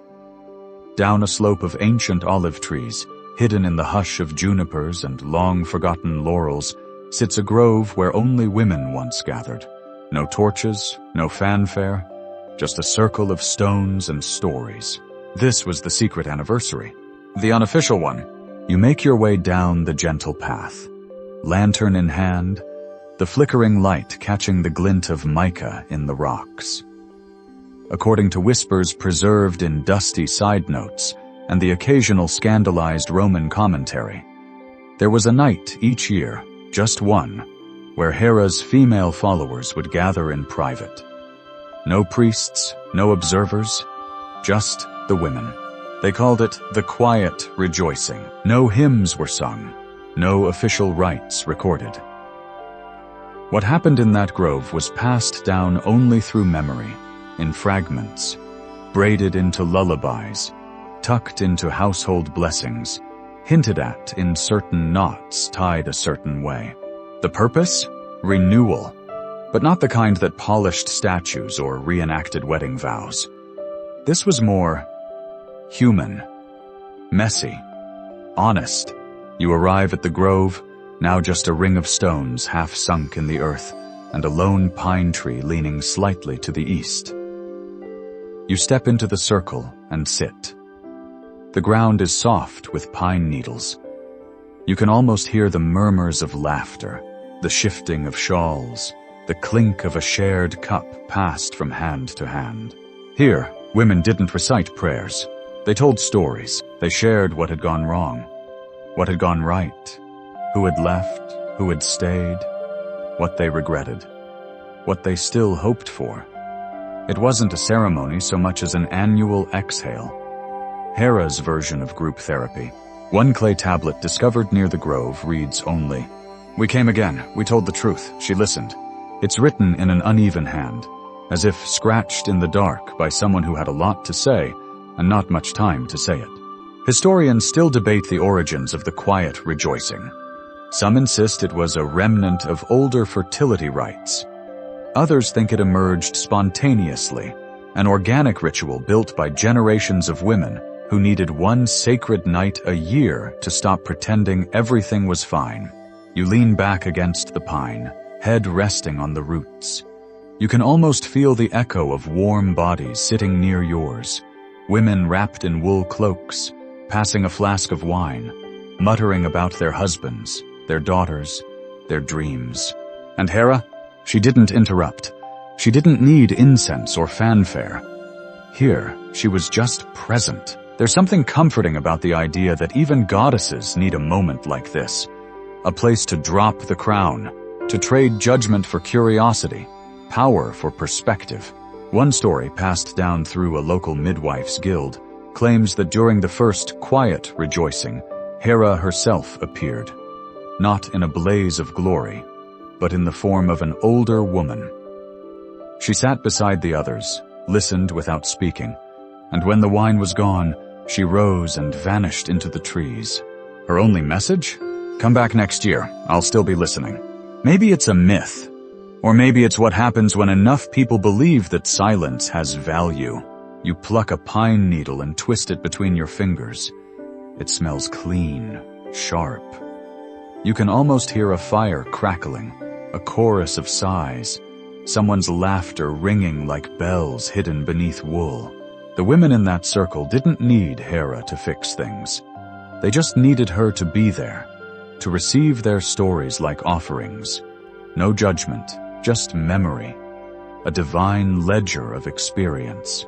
Some of the shared rituals were small but powerful, braiding each other's hair, writing names in the dirt and then brushing them away with a fingertip, tying twine around a small stone and tossing it over the shoulder, symbolizing what they chose to leave behind. No one recorded these practices officially. They weren't approved by temples or scribes. But they persisted, quietly, repeatedly, reverently, because while Hera may have ruled from Olympus with thunder in her voice, she was also the goddess of ritual. And repetition isn't always dramatic. Sometimes it's a whisper. Sometimes it's just showing up again, a year later, in the dark, to sit on cold stones and speak honestly. You reach into your pouch and pull out a pebble. It's smooth and ordinary. You wrap it once with a piece of twine and, without ceremony, toss it behind you. It lands with a faint thunk, and somehow that tiny act feels like part of something older than marble. You don't say anything. You don't need to. The grove already remembers. You stay in the grove a while longer, resting against the pine roots that cradle your spine like an old friend. The breeze has shifted. It's cooler now, threaded with the faintest trace of salt, as if the sea itself had leaned in to listen to the night's confessions. But eventually, your legs begin to tingle with sleep, and the pull of curiosity returns, nudging you onward, back toward the formal parts of the sanctuary, back toward the main altar. It stands atop the highest terrace, where the moonlight drapes everything in silver. The altar itself is wide and low, stained by centuries of offerings, wine, honey, ashes, and carefully arranged flowers. You approach slowly, your steps cushioned by a path of worn stone that remembers every sandal that came before yours. Tonight no one is here, just you, and Hera. This was the site of the most public offerings, the kind performed at the height of her annual festival. Here, citizens would present gifts, bowls of fruit, crafted figurines, hand-woven cloth, and the ever-symbolic cow. Hera loved cows, or rather, her worshippers decided she should. She was called Bopis, cow-eyed. Not as an insult, mind you. In ancient Greek, cow eyes were considered a compliment. Large, soft, watchful, slightly judgmental if you didn't wash your hands before dinner. You step up to the altar and place your palms gently on the stone. It's warm, absorbing the day's heat and radiating it back in slow pulses. You picture the crowds that once filled this space, rows of people, each holding their own small act of devotion. No two alike. Some elaborate, some clumsy. A garland of rosemary tied with hope. A coin rubbed smooth from worry. A poem written on the back of a receipt because inspiration hit while buying onions. And Hera took them all. The priests, of course, ensured that protocol was followed. Ritual chants, ceremonial timing, all that good bureaucratic religion. But beneath it, there was something else. A different kind of ritual that slipped between the cracks. The just-in-case offering. You know the kind. Left without fanfare. Maybe even snuck onto the altar when no one was looking. A piece of bread. A folded piece of cloth. A whisper. Something personal. A little messy. Maybe even forgotten after a while. And Hera? She probably noticed those most of all. Historians still argue whether these unrecorded offerings were permitted, or quietly tolerated, or actively encouraged in secret. But the stories persist. Of shepherds leaving twine bracelets for safe flocks, of aging widows offering jars of rainwater, of brides placing their first pair of sandals on the altar as a goodbye to girlhood. You smile softly, imagining Hera watching this procession from above, or more likely, from beside it. Invisible, perhaps, but there, peering over someone's shoulder, making a mental note, adjusting someone's laurel crown ever so slightly because it was lopsided. You wander slowly around the altar, your fingers trailing the grooves carved into its sides. Some are decorative, others, not so much. Someone scratched a phrase there in ancient Doric. Barely legible now. She never forgets. So neither will I. That's what makes anniversaries so powerful. Not the grand gestures, but the remembering. Even when it's awkward. Even when it's imperfect. Even when your garland wilts halfway through the ceremony, and your sandal strap breaks right before your name is called. The act of showing up again and again matters. You pause beside a cluster of old offering bowls left in a niche by the altar base. Some are broken. Some are still half filled with hardened resin or little bits of grain. You pick one up, a shallow dish, glazed a gentle amber, and run your thumb along its edge. It's chipped, yes, but still whole enough to carry something. You look around, then pull from your satchel a tiny sprig of lavender you picked earlier, almost absent-mindedly. You place it in the bowl, center it carefully, and leave it there, nestled between centuries of devotion. No prayer, just presence. The moon is directly overhead now, casting everything into a dreamy grayscale. It softens the altar's hard lines, blurs the carved faces, makes even the ancient stone look like it's breathing. You sit beside the altar on a low bench and tilt your head back. The stars shimmer faintly above, not shouting, not demanding, just existing. Reliable, like anniversaries. One myth, less famous than Hera's typical tales, claims that once a year, on the day of their wedding, Zeus would give Hera a new title, a fresh honorific, Hera Teleia, Hera Basileia, Hera Zygia, each one recognizing a different part of her: wife, queen, matchmaker, protector. It's the divine version of saying, I see all of you. You wonder what title she gave herself in return. Maybe it was just Hera. No suffix, no footnote, just herself, showing up again to be seen. You rest your back against the bench, eyelids fluttering lower, the night deepening all around you. Somewhere, an owl calls once, and then goes quiet again. The altar holds steady. The lavender doesn't move. Time stretches, then slows. Maybe that's what this place is for. Not to dazzle, not to impress, but to hold the small moments that accumulate into something holy, something worth repeating, something worth remembering. Even if only once a year, the breeze is gentler now, curling softly around the altar, as if it, too, is ready to lie down and rest. You push yourself to standing, slowly, your knees groaning in a way that would earn you a sympathetic nod from any ancient priestess who ever knelt too long at Hera's feet. Stretching your back, you glance one last time at your little offering dish. The sprig of lavender sits perfectly still, a tiny purple anchor amid the moon-silvered stone. The path onward leads toward a less traveled part of the sanctuary grounds, not entirely forgotten, but certainly unadvertised. It's a smaller complex nestled between low stone walls and a cluster of olive trees, known among scholars as the House of Echoes. The locals just call it Hera's listening room. No, not for music, for memory. This was where couples came to recite their vows again. Not in front of crowds, not with trumpets or flower-throwing children, but in soft voices, just loud enough for Hera to hear. The ritual was simple. Return to the place where vows were once spoken, or imagined, and speak them again, slightly altered by time. You walk slowly into the courtyard, your sandals muffled by a thick blanket of moss that has crept over the flagstones like a quiet houseguest who never left. The columns here are shorter, more human-scaled, and in the center is a stone platform with a single marble bench. Nothing fancy, no carved friezes, just a place to sit, face one another, and say something honest.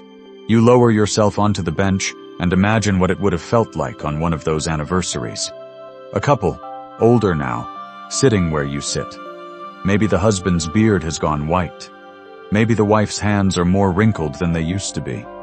Maybe they don't even sit close together anymore. But they come every year. They come to say, yes, I still do. Or maybe, I'm trying. Or even, I'm sorry I forgot the onions again, but I remembered this. One of the more charming reliefs found near this site shows a couple mid-argument during the ritual. Her arms crossed, his hand gesturing wildly, Hera watching from the background with a faint smirk. There's a goose in the corner, possibly squawking. Ancient comic relief. Historians still debate whether this site was a formal part of the sanctuary or a folk invention that gradually became sacred through use. Some suspect that it began as a private garden and was only later adopted into Hera's official rituals. Others think it was always meant to be part of the experience.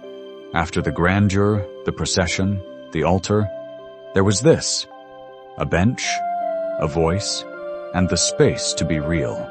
You whisper something into the quiet air, just to see if it sticks. Your voice feels oddly loud, even though it barely rises above a breath. The air responds with nothing more than a gentle shift in the trees. And maybe that's the point. There are records, scraps, really, of what some couples said during their vow renewals. A few survive in fragmentary inscriptions on votive plaques. I still choose your snore. We both forgot, and still we came. You burned the bread, but not the hope. Not quite Homeric verse, but maybe more honest. You run your hand along the edge of the marble bench. It's smooth in the middle, rough at the edges, like most long relationships. Balanced between habit and effort. Worn where it matters. And in that wear, there is meaning. One story, likely apocryphal but sweet, tells of an old couple who couldn't make the journey 1 year.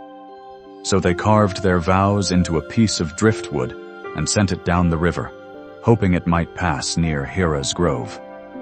It probably didn't. But they did it anyway, because that's what devotion is. Sometimes it's climbing the hill. Sometimes it's mailing in the homework. Sometimes it's just showing up with your old words, slightly frayed, slightly better. You breathe in. The scent of olive leaves, sun-warmed and dusty, wraps around you like a shawl. Somewhere behind the wall, a lizard skitters, then stops to listen. Even the stones here feel like they're leaning in. You think of all the voices that have passed through this space, not booming declarations, but murmurs. Arguments turned to inside jokes, apologies folded into familiar phrases, promises made quietly because shouting them felt too much like theater. This is what Hera protects too. Not just the wedding feast, but the pause between words, the sigh before the reply, the half-smile after a fight, the decision made every day to stay. Even when it's boring, even when it's hard, even when someone forgets the anniversary and someone else pretends not to be mad, you stand and place your hand lightly on the bench's surface, as if to press your own words into its memory. Not a vow, just a reminder. I'm here, because in Hera's world, the quiet counts too, especially the quiet. You leave the listening room with slower steps now, not from fatigue exactly, but from the kind of dreamy gravity that sets in when your mind has been walking longer than your feet. The air is heavier too, cool, still, with that late-night feeling when everything around you begins to lean towards silence. Even the moon seems to be whispering instead of shining. As you descend a narrow set of steps carved into the hillside, you realize you're approaching one of the more peculiar features of Hera's sanctuary. The storeroom of shoes. No, seriously. A whole chamber dedicated to sandals, slippers, wedding shoes, and the occasional ceremonial boot. You reach the arched entrance and step inside, greeted by the faint scent of aged leather and sea salt, a smell that makes you want to sit down and write a very sincere thank you note to your feet. The chamber itself is modest. Stone shelves line the walls, each stacked with remnants of footwear that once carried people here. Some are no more than soles, cracked and curled like dried leaves. Others have delicate stitching, glass beads, or faded embroidery. There's even a pair with tiny bells sewn into the straps, which must have been adorable for exactly 15 seconds before becoming deeply regrettable. You run your fingers gently across a sandal's strap, worn thin where someone's toes once pressed year after year. Each shoe here belonged to a pilgrim who walked, maybe limped, maybe ran, maybe tripped, toward Hera to mark the anniversary of something that mattered. And the reason they're stored? According to ancient custom, devotees could choose to leave their shoes behind at the end of their pilgrimage, especially after the Hieros Gamos, the sacred reenactment of Hera and Zeus's wedding. Leaving the shoes behind was symbolic, a shedding of the old, a surrender of burdens, a quiet statement that said, "I made it." Historians still debate whether this custom was universal or unique to specific Hera cults. Some argue it originated from older Anatolian traditions. Others see a connection to Egyptian rites of passage. The debate continues as scholars politely squabble over leather fragments and dusty inscriptions. But here's what everyone agrees on. Shoes tell stories. You spot a child-sized pair in the corner. Soft leather, red dye still clinging to the heel. Likely worn by a young girl brought by her parents. Too young to understand ritual, but old enough to stomp through mud puddles and demand olives right now. Maybe she danced during the procession. Maybe she kicked off her sandals in a fit of defiance. And her mother sighed and said, "Fine, leave them. Hera will understand." And you know what? Hera probably did. Because even gods know that sometimes the most sacred offering is a tantrum you survived without saying something you'd regret. You walk deeper into the chamber. Some shoes are paired, others lie solitary, placed carefully beside scroll fragments or dried herbs. One pair, well worn and patched at the toes, has a scrap of linen tucked inside with the words, "For the 35th year. I almost forgot, but didn't. Almost forgot, but didn't." There's something deeply human in that. It's easy to remember the first anniversary, the 5th, even the 10th. But the 35th? That's love in its most durable form. Like those shoes, patched, scuffed, but still here. You smile at the thought of someone walking for hours, maybe even days, to reach Hera's temple just to drop off a pair of ragged sandals and whisper, "Still going." Another inscription near the entrance reads, "These carried me farther than I expected. Let them rest." It's funny how a pile of shoes can feel more sacred than a golden altar. You crouch and untie your own sandals. Not as a ceremony, not because you must, but because it feels right. You press them together, heel to toe, and slide them into an empty niche. The stone beneath your feet is smooth and surprisingly warm. Solid. Honest. There's no priest to witness this. No crowd to applaud. No doves flying overhead. Just you and Hera, and a lot of very tired footwear. You sit down on a nearby bench, bare feet against the cool floor, and feel oddly lighter. Like maybe the road ahead isn't something to dread, but something you're allowed to walk slowly, with rest stops and soft landings, and the occasional broken strap. Because Hera's sanctuary wasn't just built for triumph. It was built for return. Even if you limped, even if you forgot to pack extra socks, even if your shoes told a story of getting lost first. You close your eyes and rest your head against the wall, where centuries of pilgrims may have done the same. Maybe one left their sandals and found themselves. Maybe one left a grudge behind with their laces. Maybe one just really hated that pair and used divine symbolism as an excuse to upgrade. Regardless, Hera accepted them all, and in doing so, offered something rare. Permission to walk away from what no longer serves you. Even if it's just a pair of shoes, barefoot now, you step out of the storeroom and into the quiet chill of night air. The stone beneath your soles is cool and textured, not unpleasant, just a soft reminder that you're grounded, still tethered to the ancient dust of stories. The sandals you left behind already feel like part of the place, like they belonged here all along. The path leads you onward toward the eastern edge of the sanctuary, where a less majestic, but no less intriguing structure awaits. The scribe's alcove. Not a temple. Not even a shrine, really. Just a covered portico with a long stone bench, a writing table, and a series of wall niches used for storing scrolls, wax tablets, and the occasional stylus carved into the shape of a snake. This was where memories were not just felt, but recorded. Because Hera, unlike some gods who preferred thunder and spectacle, valued documentation. Ritual was one thing, but write it down, and it became permanent. As you approach, you see the table still bears shallow grooves, where centuries of writers rested their elbows, scratched out names, dates, oaths, and sometimes complaints. A carved message near the edge reads, "I said it nicely. She still took offense." Apparently, even ancient scribes had relationship troubles. You sit at the table and pick up a stylus left in a groove, just for show. The wax tablet beside it bears no actual message now, but once it might have held the words of someone commemorating their 5th anniversary, or their 50th. Maybe a mother wrote about her daughter's first offering. Maybe a husband scrawled, "Remember to be kind next time." Maybe someone wrote nothing at all, just pressed the stylus down hard, leaving behind the silence they couldn't say out loud. Historians still argue whether these tablets were ever intended to be read by others.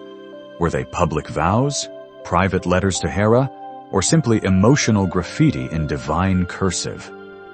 The fact that most were wiped clean and reused suggests the messages weren't meant to endure, just to be written. Sometimes writing something down is the offering, and Hera accepted that too. You open a small wooden drawer and discover a pile of tiny votive scraps, scratched shards of pottery called ostraca, inscribed with single words: "Forgiven. Still trying. Next year." These aren't scroll-worthy thoughts. These are the kinds of words you mutter under your breath in the kitchen, or repeat to yourself while tying your hair back before another long conversation. They feel real. You lean your elbows on the table and imagine what it must have felt like during festival week here. Dozens of people lining up, waiting for their turn to sit, to etch something into wax or clay. Not to impress anyone, but to witness their own experience. And Hera, sitting somewhere unseen, gently raising an eyebrow and reading each one like a mother, leafing through old birthday cards.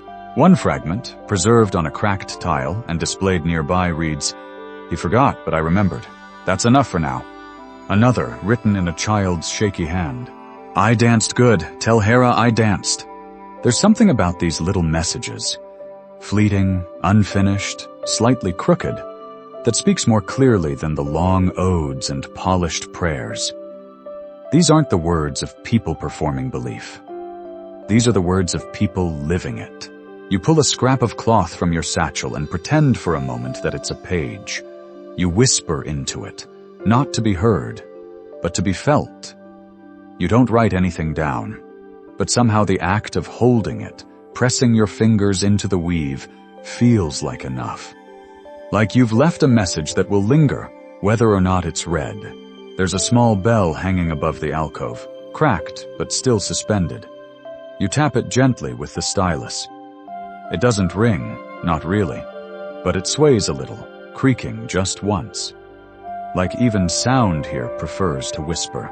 Some believe the scribe's alcove began as a space for formal temple record-keeping. Births, marriages, dedications. But over time, it became something more intimate.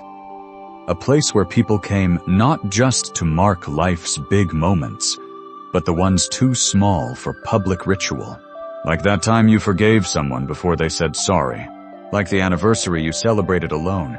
Like the words you never sent. You get up, leaving the stylus in its groove, and brush your fingers along the bench one last time. It's worn smooth by centuries of elbows, grief, and gratitude. You imagine Hera's presence here. Not regal, not distant, but scribbling alongside you, murmuring, "There, that's better. Now say it like you mean it." Outside, the stars have shifted again. A slow, cosmic page turn. You step away from the alcove and feel the night press a little more softly against your skin, as though it, too, has read your message and nodded in understanding. Because some gods want temples, some want sacrifices, and some, they just want you to write it down. Your feet crunch softly over gravel as you leave the scribe's alcove behind, your thoughts still lingering with the inkless words and whispered confessions pressed into wax. The sanctuary feels quieter now, not emptier, just satisfied. As if the stones themselves are full of stories and settling down for sleep. You follow a winding footpath lined with myrtle bushes toward one of Hera's lesser-known spaces, the Garden of Trials. Not nearly as ominous as it sounds. This wasn't a place of punishment or challenge in the heroic sense. No labyrinths or riddling sphinxes. No wrestling with lions. The trials here were far more domestic. Mundane, even. But in the eyes of Hera, goddess of marriage, queen of household order, they were sacred. At the entrance to the garden stands a worn stone arch with an inscription above it, still legible despite the centuries. What you overcome becomes part of the offering. Inside, the garden sprawls in structured simplicity, neatly organized rows of plants that each represented some household trial or emotional hurdle. Lavender for anxiety, bay leaf for grudges, thyme for loss, dill for jealousy, even a stubborn patch of dandelions, which apparently symbolized minor annoyances, like in-laws overstaying their welcome or someone accidentally shrinking your tunic in the wash. You walk slowly between the beds, the earthy smell of soil and herbs curling up around your ankles. There's a small, knee-high sign next to each row, etched with the kinds of labels you'd expect in a greenhouse, but with notes that speak to Hera's rather dry sense of humor. Rosemary, for the memory of the time he forgot. Sage, for things you'd never admit aloud. Mint, for bitterness you finally rinsed out. It's clear this wasn't a garden built for beauty. It was a garden built for honesty. You reach a bench nestled beneath an olive tree and sit, watching the shadows flicker across the leaves.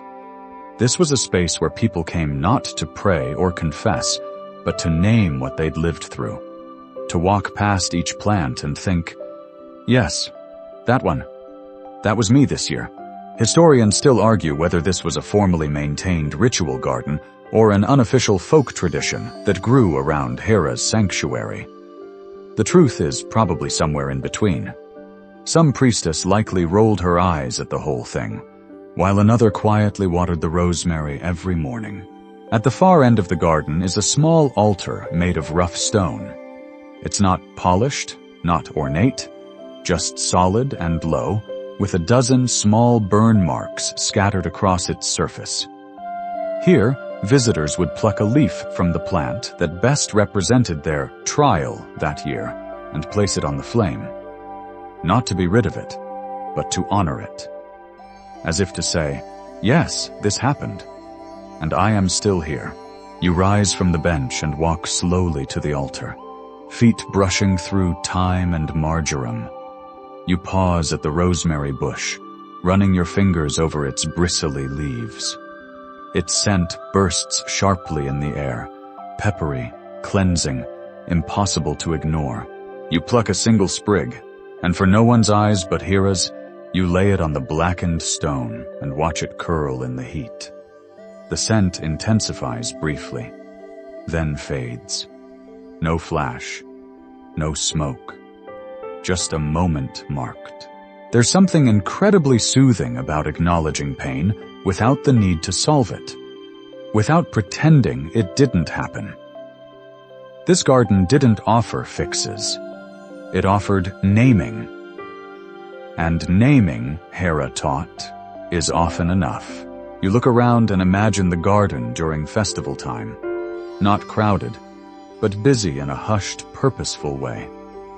Women walking slowly through rows of sage, men pacing beside the dill, hands in pockets, children tracing circles in the dirt, unaware that their parents were quietly leaving behind the weight of the year. One ancient visitor left a note carved into the stone base of the altar. This time it was pride. Last time it was fear. Either way, she saw me. Another inscribed just 3 words beneath a patch of onions. Still married, somehow. You grin. That one feels timeless. As you move back toward the garden's entrance, you pass a bush of hyssop growing near the gate. Hera's plant for cleansing the spirit, according to a few obscure oracles, and one very talkative goat herder's scroll. You brush your fingertips across the flowers and feel a kind of exhale. Because here, in this patch of dirt, Hera honored every messy thing that came with commitment. Not just the joyful declarations, but the tired compromises, the awkward silences, the weird resentments that only come from loving someone long enough to know which spoon they always forget to wash. This was the anniversary few people celebrated openly. The anniversary of getting through something difficult and choosing to try again anyway. You step through the archway once more, and before you go, glance back over your shoulder. The rosemary still smokes faintly. The labels still wait for new hands. And the garden seems to nod in approval. Because even if you never master the trials, you still showed up for the test. The garden's arch fades behind you as you wind your way further into the eastern sanctuary paths, where the terrain becomes slightly rougher, less curated, more wild. The plants here aren't neatly labeled or symbolically pruned. These are the edges of Hera's domain, where formality gives way to something older, stranger, and perhaps even more sacred. You're heading toward what locals once called the Whispering Stones. There's no official map to guide you, just a barely visible path, worn smooth by generations of feet that came here seeking not answers, but reflection. You tread softly, past a stand of wind-warped cypresses and down a shallow slope toward a circle of mossy stones, half hidden in shadow and vine. No one really knows how this place became part of Hera's sanctuary. It's not listed on temple inventories. It's not mentioned in civic decrees or festival programs. But for centuries, people found their way here anyway. You step into the circle. 12 stones, each about waist high.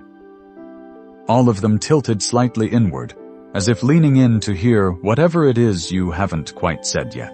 You take a seat on the flattest of them, cross-legged, hands resting gently on your knees. The wind moves through the trees above in long, slow breaths. There are no birds, no bells, just the sound of leaves shifting and stones waiting. Tradition holds that this was where Hera listened, not as goddess or queen, but as presence, a great ear, not to judge, not even to answer, but simply to hold space for whatever a visitor needed to release. Couples came here, sometimes together, sometimes apart. One would whisper their piece, then walk away. The other would do the same. Neither was allowed to speak of what they said afterward, not even to each other. That was the rule. You left your words with Hera and walked away lighter. Historians still debate whether the site was originally connected to Hera at all. Some claim it was part of a much older earth-worshipping tradition, later folded into her cult. Others believe it remained outside the official rites on purpose, a sacred loophole, quietly respected by even the most dogmatic priests. You sit in silence for a while, letting the hum of night settle over you. The stones aren't actually whispering, of course, not aloud. But you can feel the weight of stories here. Grudges released. Guilt exhaled. Questions left unanswered on purpose. One folktale tells of a young woman who visited the stones each year on her wedding anniversary, even after her husband had passed. She would whisper the same message every time. I loved you better after. No one ever knew exactly what that meant. But Hera did. Another tale, much humbler, recounts a boy who crept into the circle one midsummer night and whispered his fear that he wasn't strong enough to be like his father. A goat watched him the entire time. Hera said nothing. The boy grew up, became a shepherd, and returned many years later to say, I'm not like him. I'm me. That's fine. You can't help but smile.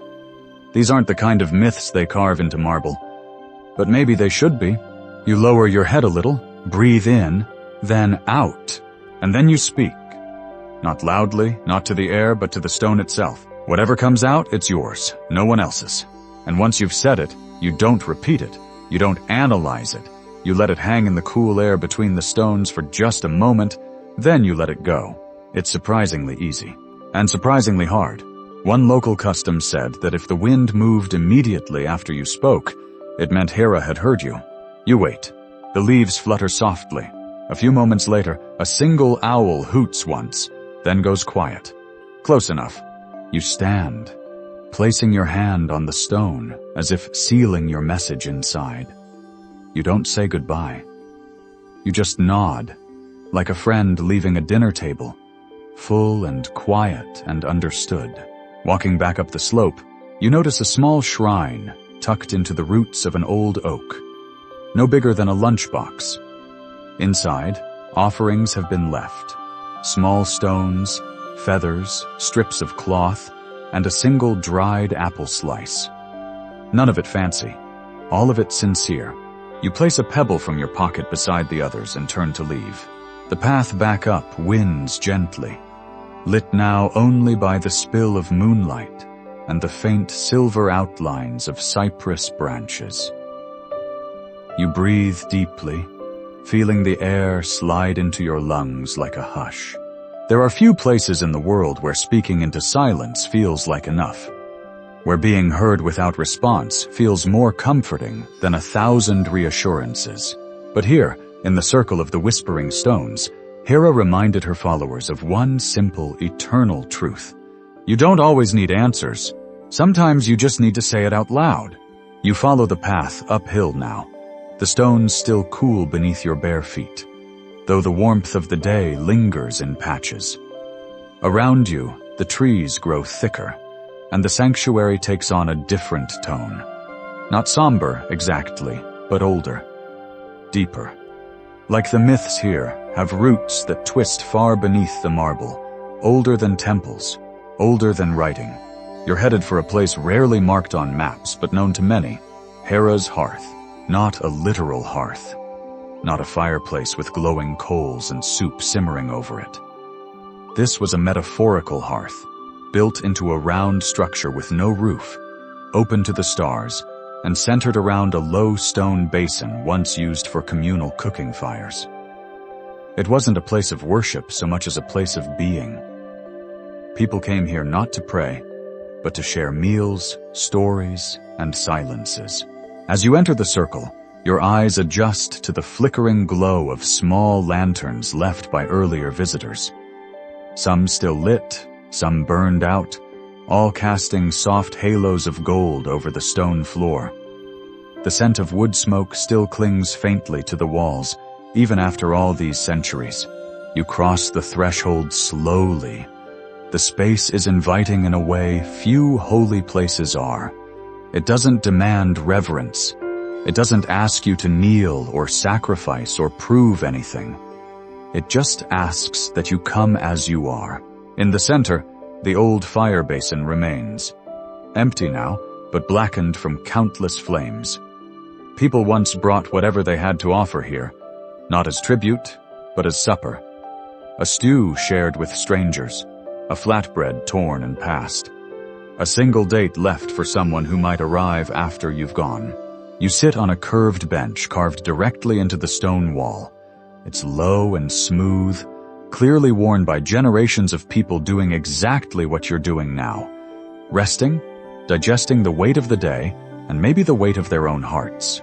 Historians still debate whether Hera's hearth was an official ritual site or simply a practical one. Perhaps a space that organically became sacred because people treated it as such. There are no inscriptions here. No marble statues, no gold, just presence. And maybe that's the most sacred thing of all. You imagine the hearth during one of Hera's anniversary festivals. The great feast already held. The songs already sung. Now people gather here in smaller clusters. A group of older women braiding each other's hair. Two men playing a quiet game with smooth stones. A child sleeping curled in her mother's lap while the fire crackles. And Hera, she sits with them, not on a throne, but on the bench, elbow to elbow with everyone else. Maybe she's peeling figs. Maybe she's sipping wine and muttering commentary about the stew. Maybe she's listening more than speaking. One fragment of oral tradition, passed down in sleepy fishing villages, says that Hera would appear here once each year, during the final hour of her anniversary, in the form of a woman with tired eyes and dirt beneath her fingernails. She wouldn't announce herself. She wouldn't perform miracles. She'd just sit beside someone who needed the company, share a bit of bread, and vanish before morning. You run your hand along the edge of the stone bench and feel the temperature shift. A little warmer here, a little cooler there. Someone else sat here recently. Maybe last week. Maybe 1,000 years ago. Time folds strangely in places like this. There's a small clay bowl near the hearth's edge, filled with what looks like tiny seeds. Maybe lentils, maybe barley. A humble offering. Not flashy, not poetic, just food, sustenance. A gesture that says, I hope someone gets what they need. You pick up the bowl, turn it slowly in your hands, then set it down again. This was always Hera's quiet wisdom. That sustaining someone was as holy as impressing them. That feeding someone, body or spirit, could be a form of prayer. Not everything needs to be dramatic. Sometimes love is making the tea, remembering how they like it, and getting the temperature right. You lie back on the bench now, the curve of it fitting your spine like a parent's hand.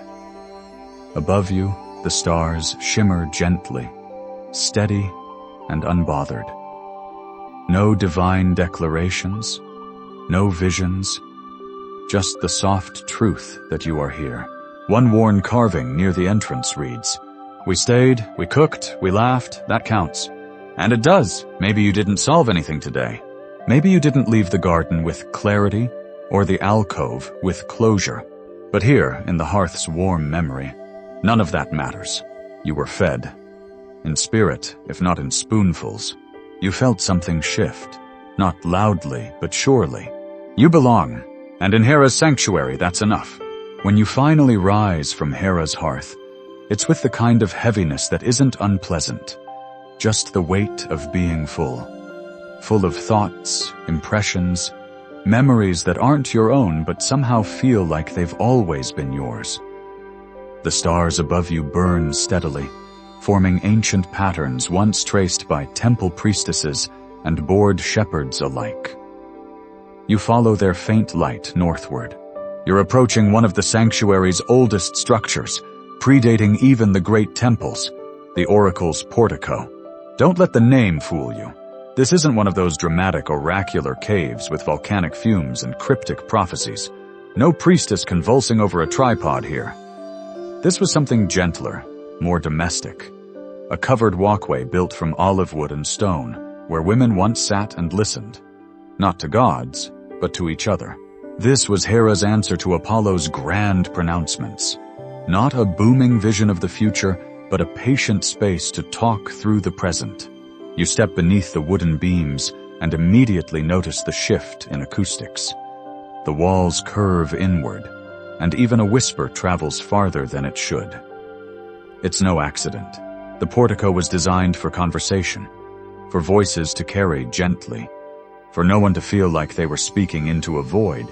You imagine the benches filled, brides-to-be, older women with laugh lines and tired knees, midwives, gossips, and quiet types who listened more than they spoke.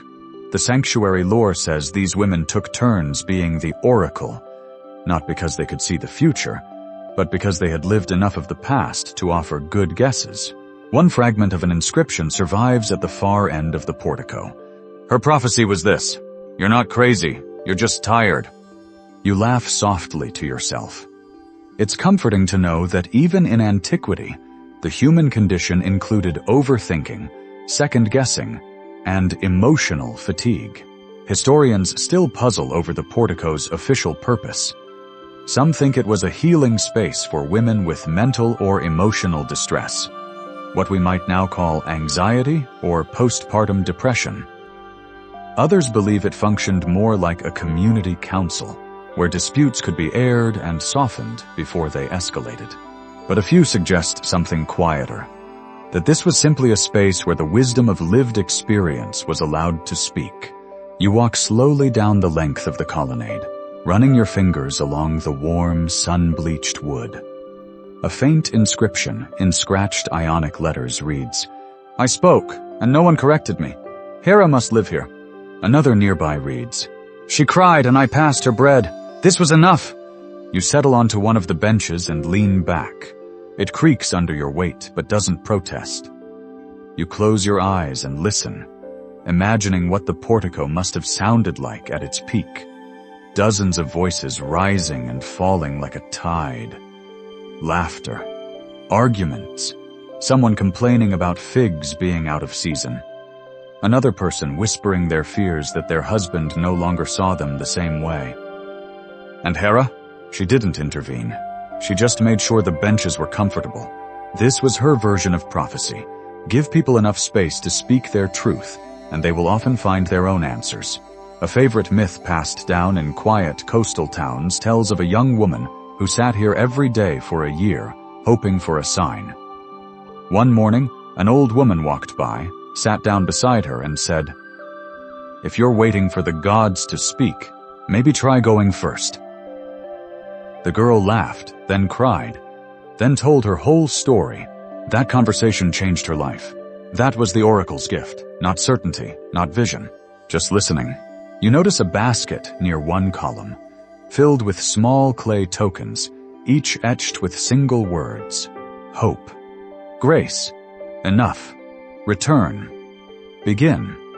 Visitors take one if they feel moved, or leave one if they have something to spare. It's a quiet exchange, built not on doctrine, but on mutual need. You pick one up at random. The word is softness. You turn it over in your hand a few times, then tuck it into a fold of your robe. Not because you need it now, necessarily, but because you might. And because someone left it with the faith that someone else would. As you stand and prepare to leave the portico, you pause at the exit and look back. The space is still.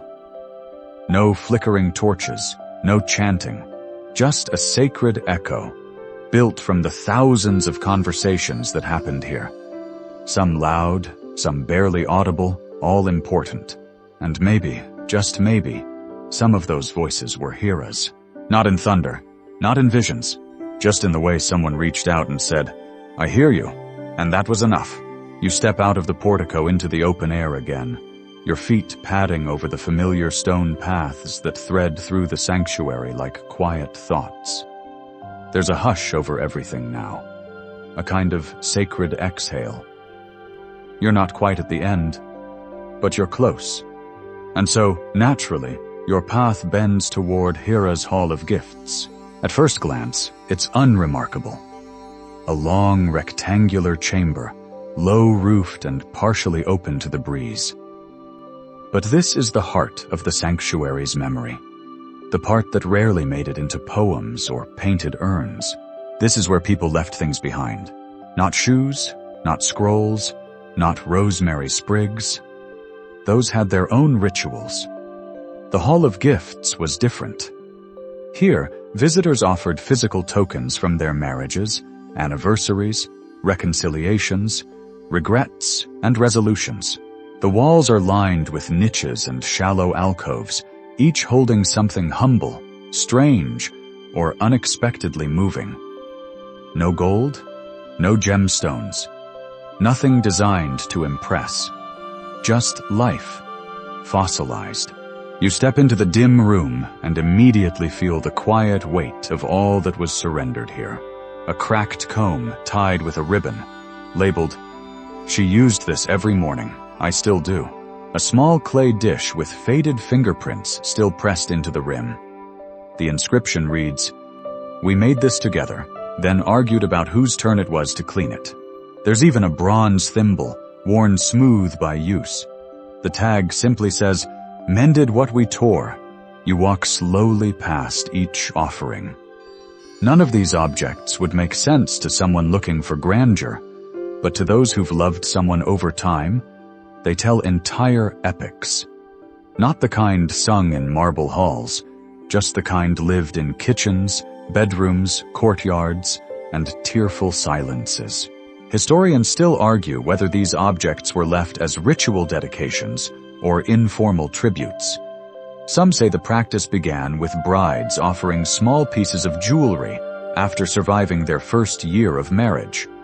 Others suggest it grew from widow traditions, offering a personal item as a way of letting go, but not forgetting. A few scholars speculate the Hall of Gifts might have also served a legal function.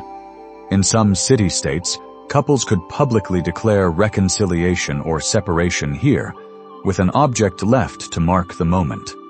But there's no consensus, just fragments, rumors, and objects that refuse to explain themselves. You pause before a faded cloth pouch, barely held together with old stitching. It's labeled with 5 words. We tried. It still hurt. Another alcove holds a single olive pit resting on a folded piece of linen. The linen reads, "Our last lunch together." And yet not all the gifts are bittersweet. A tiny figurine of a cat sits in one niche, its painted eyes wide and lopsided. Someone carved into the shelf. She laughed so hard she cried. Next to it, a hollow shell with a ribbon tied around it. The note reads, "We heard waves, we held hands, that's it."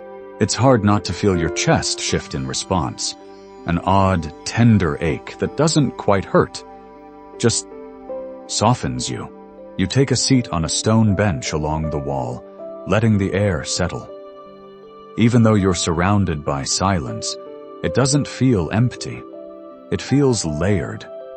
Like if you listened closely enough, you'd hear every memory pressing gently against the walls, asking not to be remembered forever, just for now. You think about what you might leave behind, if given the choice. A piece of string from that one trip when everything went wrong, and still, somehow, ended right? A tea stain on a napkin you once both thought looked like a lion? Or maybe just a note that says, "We were both learning." One traveler long ago left a short inscription carved into the floor near the entrance. It reads, "I thought love would look like lightning. It looked more like laundry. Still worth it." You can't help but smile. That's Hera's kind of devotion. Not explosive, not poetic, just daily, just real. The love that forgets birthdays, then makes up for it with soup. Before you leave the hall, you notice one final object tucked high in a corner niche. A simple clay ring, slightly cracked. The tag is gone, but it doesn't need one. It's not about the object. It's about the act of leaving it. You step back into the night, the stars waiting exactly where you left them, and think about how generous people are when they're not trying to be impressive. Because this is what Hera's anniversary really honors. Not perfection, but persistence. Not fairy tales, but follow-through. Not just the vows spoken aloud, but the quiet decision made daily to keep showing up. And sometimes what you leave behind becomes proof that you did. The Hall of Gifts slips behind you as you take the final curve in the sanctuary path, the marble archways casting long shadows across the earth. Everything feels slower now. Not tired, exactly. Just content. Like the entire place has breathed a long exhale and is now ready to rest. You walk carefully, knowing you're near the oldest part of the sanctuary, Hera's sacred spring. It's quiet here, not silent. Just filled with the kind of quiet that comes when the world is finally paying attention. The spring itself isn't large or dramatic. No waterfalls, no misty pools worthy of a painting. Just a small, steady trickle of water emerging from the base of a moss-covered rock and flowing into a shallow stone basin. A cup rests on a ledge nearby. Not ceremonial, just practical. This was where people came at the very end. After the prayers, the feasting, the dancing, the regrets, the whispered confessions. This was the last stop. The final gesture before heading home. Or back to the same life you now saw just a little differently. You approach the spring and crouch beside it. The water murmurs softly, curling around smooth stones, clear enough to see every ripple. You dip your hand in. It's cool, sharper than you expect, but refreshing in a way that feels earned. Like you had to walk the whole sanctuary to deserve it. This spring was said to be Hera's first gift to the land. Long before the temple was built, before the festivals or the oracles, there was the water, life-giving, clean, unfussy. One myth claims Hera herself wept here once, after a particularly bitter quarrel with Zeus, and where her tears fell, the spring began. Another story says she laughed here when a shepherd girl mistook her for a neighbor, and her joy cracked open the ground. Historians still argue which myth came first, or whether the spring was simply claimed by Hera's cult long after it became a popular resting spot. But none of that really matters once you're sitting here, hand in the water, feeling time slow down. You sip from the cup, just a little, and the coolness lingers on your lips. The taste is faintly mineral, slightly sweet, and entirely grounding. You're not sure it's holy, but it is calming. Which, in this place, might be the same thing. Etched into the stone beside the basin is a single line, almost faded into the grain. Leave what you cannot carry. It's not an instruction, it's permission. So you do, not with a dramatic gesture, not with some grand internal epiphany. You just breathe. Let the air move through you. Let the dust of the day settle. You release that little ache behind your ribs. The one shaped like a mistake you made 3 years ago. The one shaped like a word you didn't say when you should have.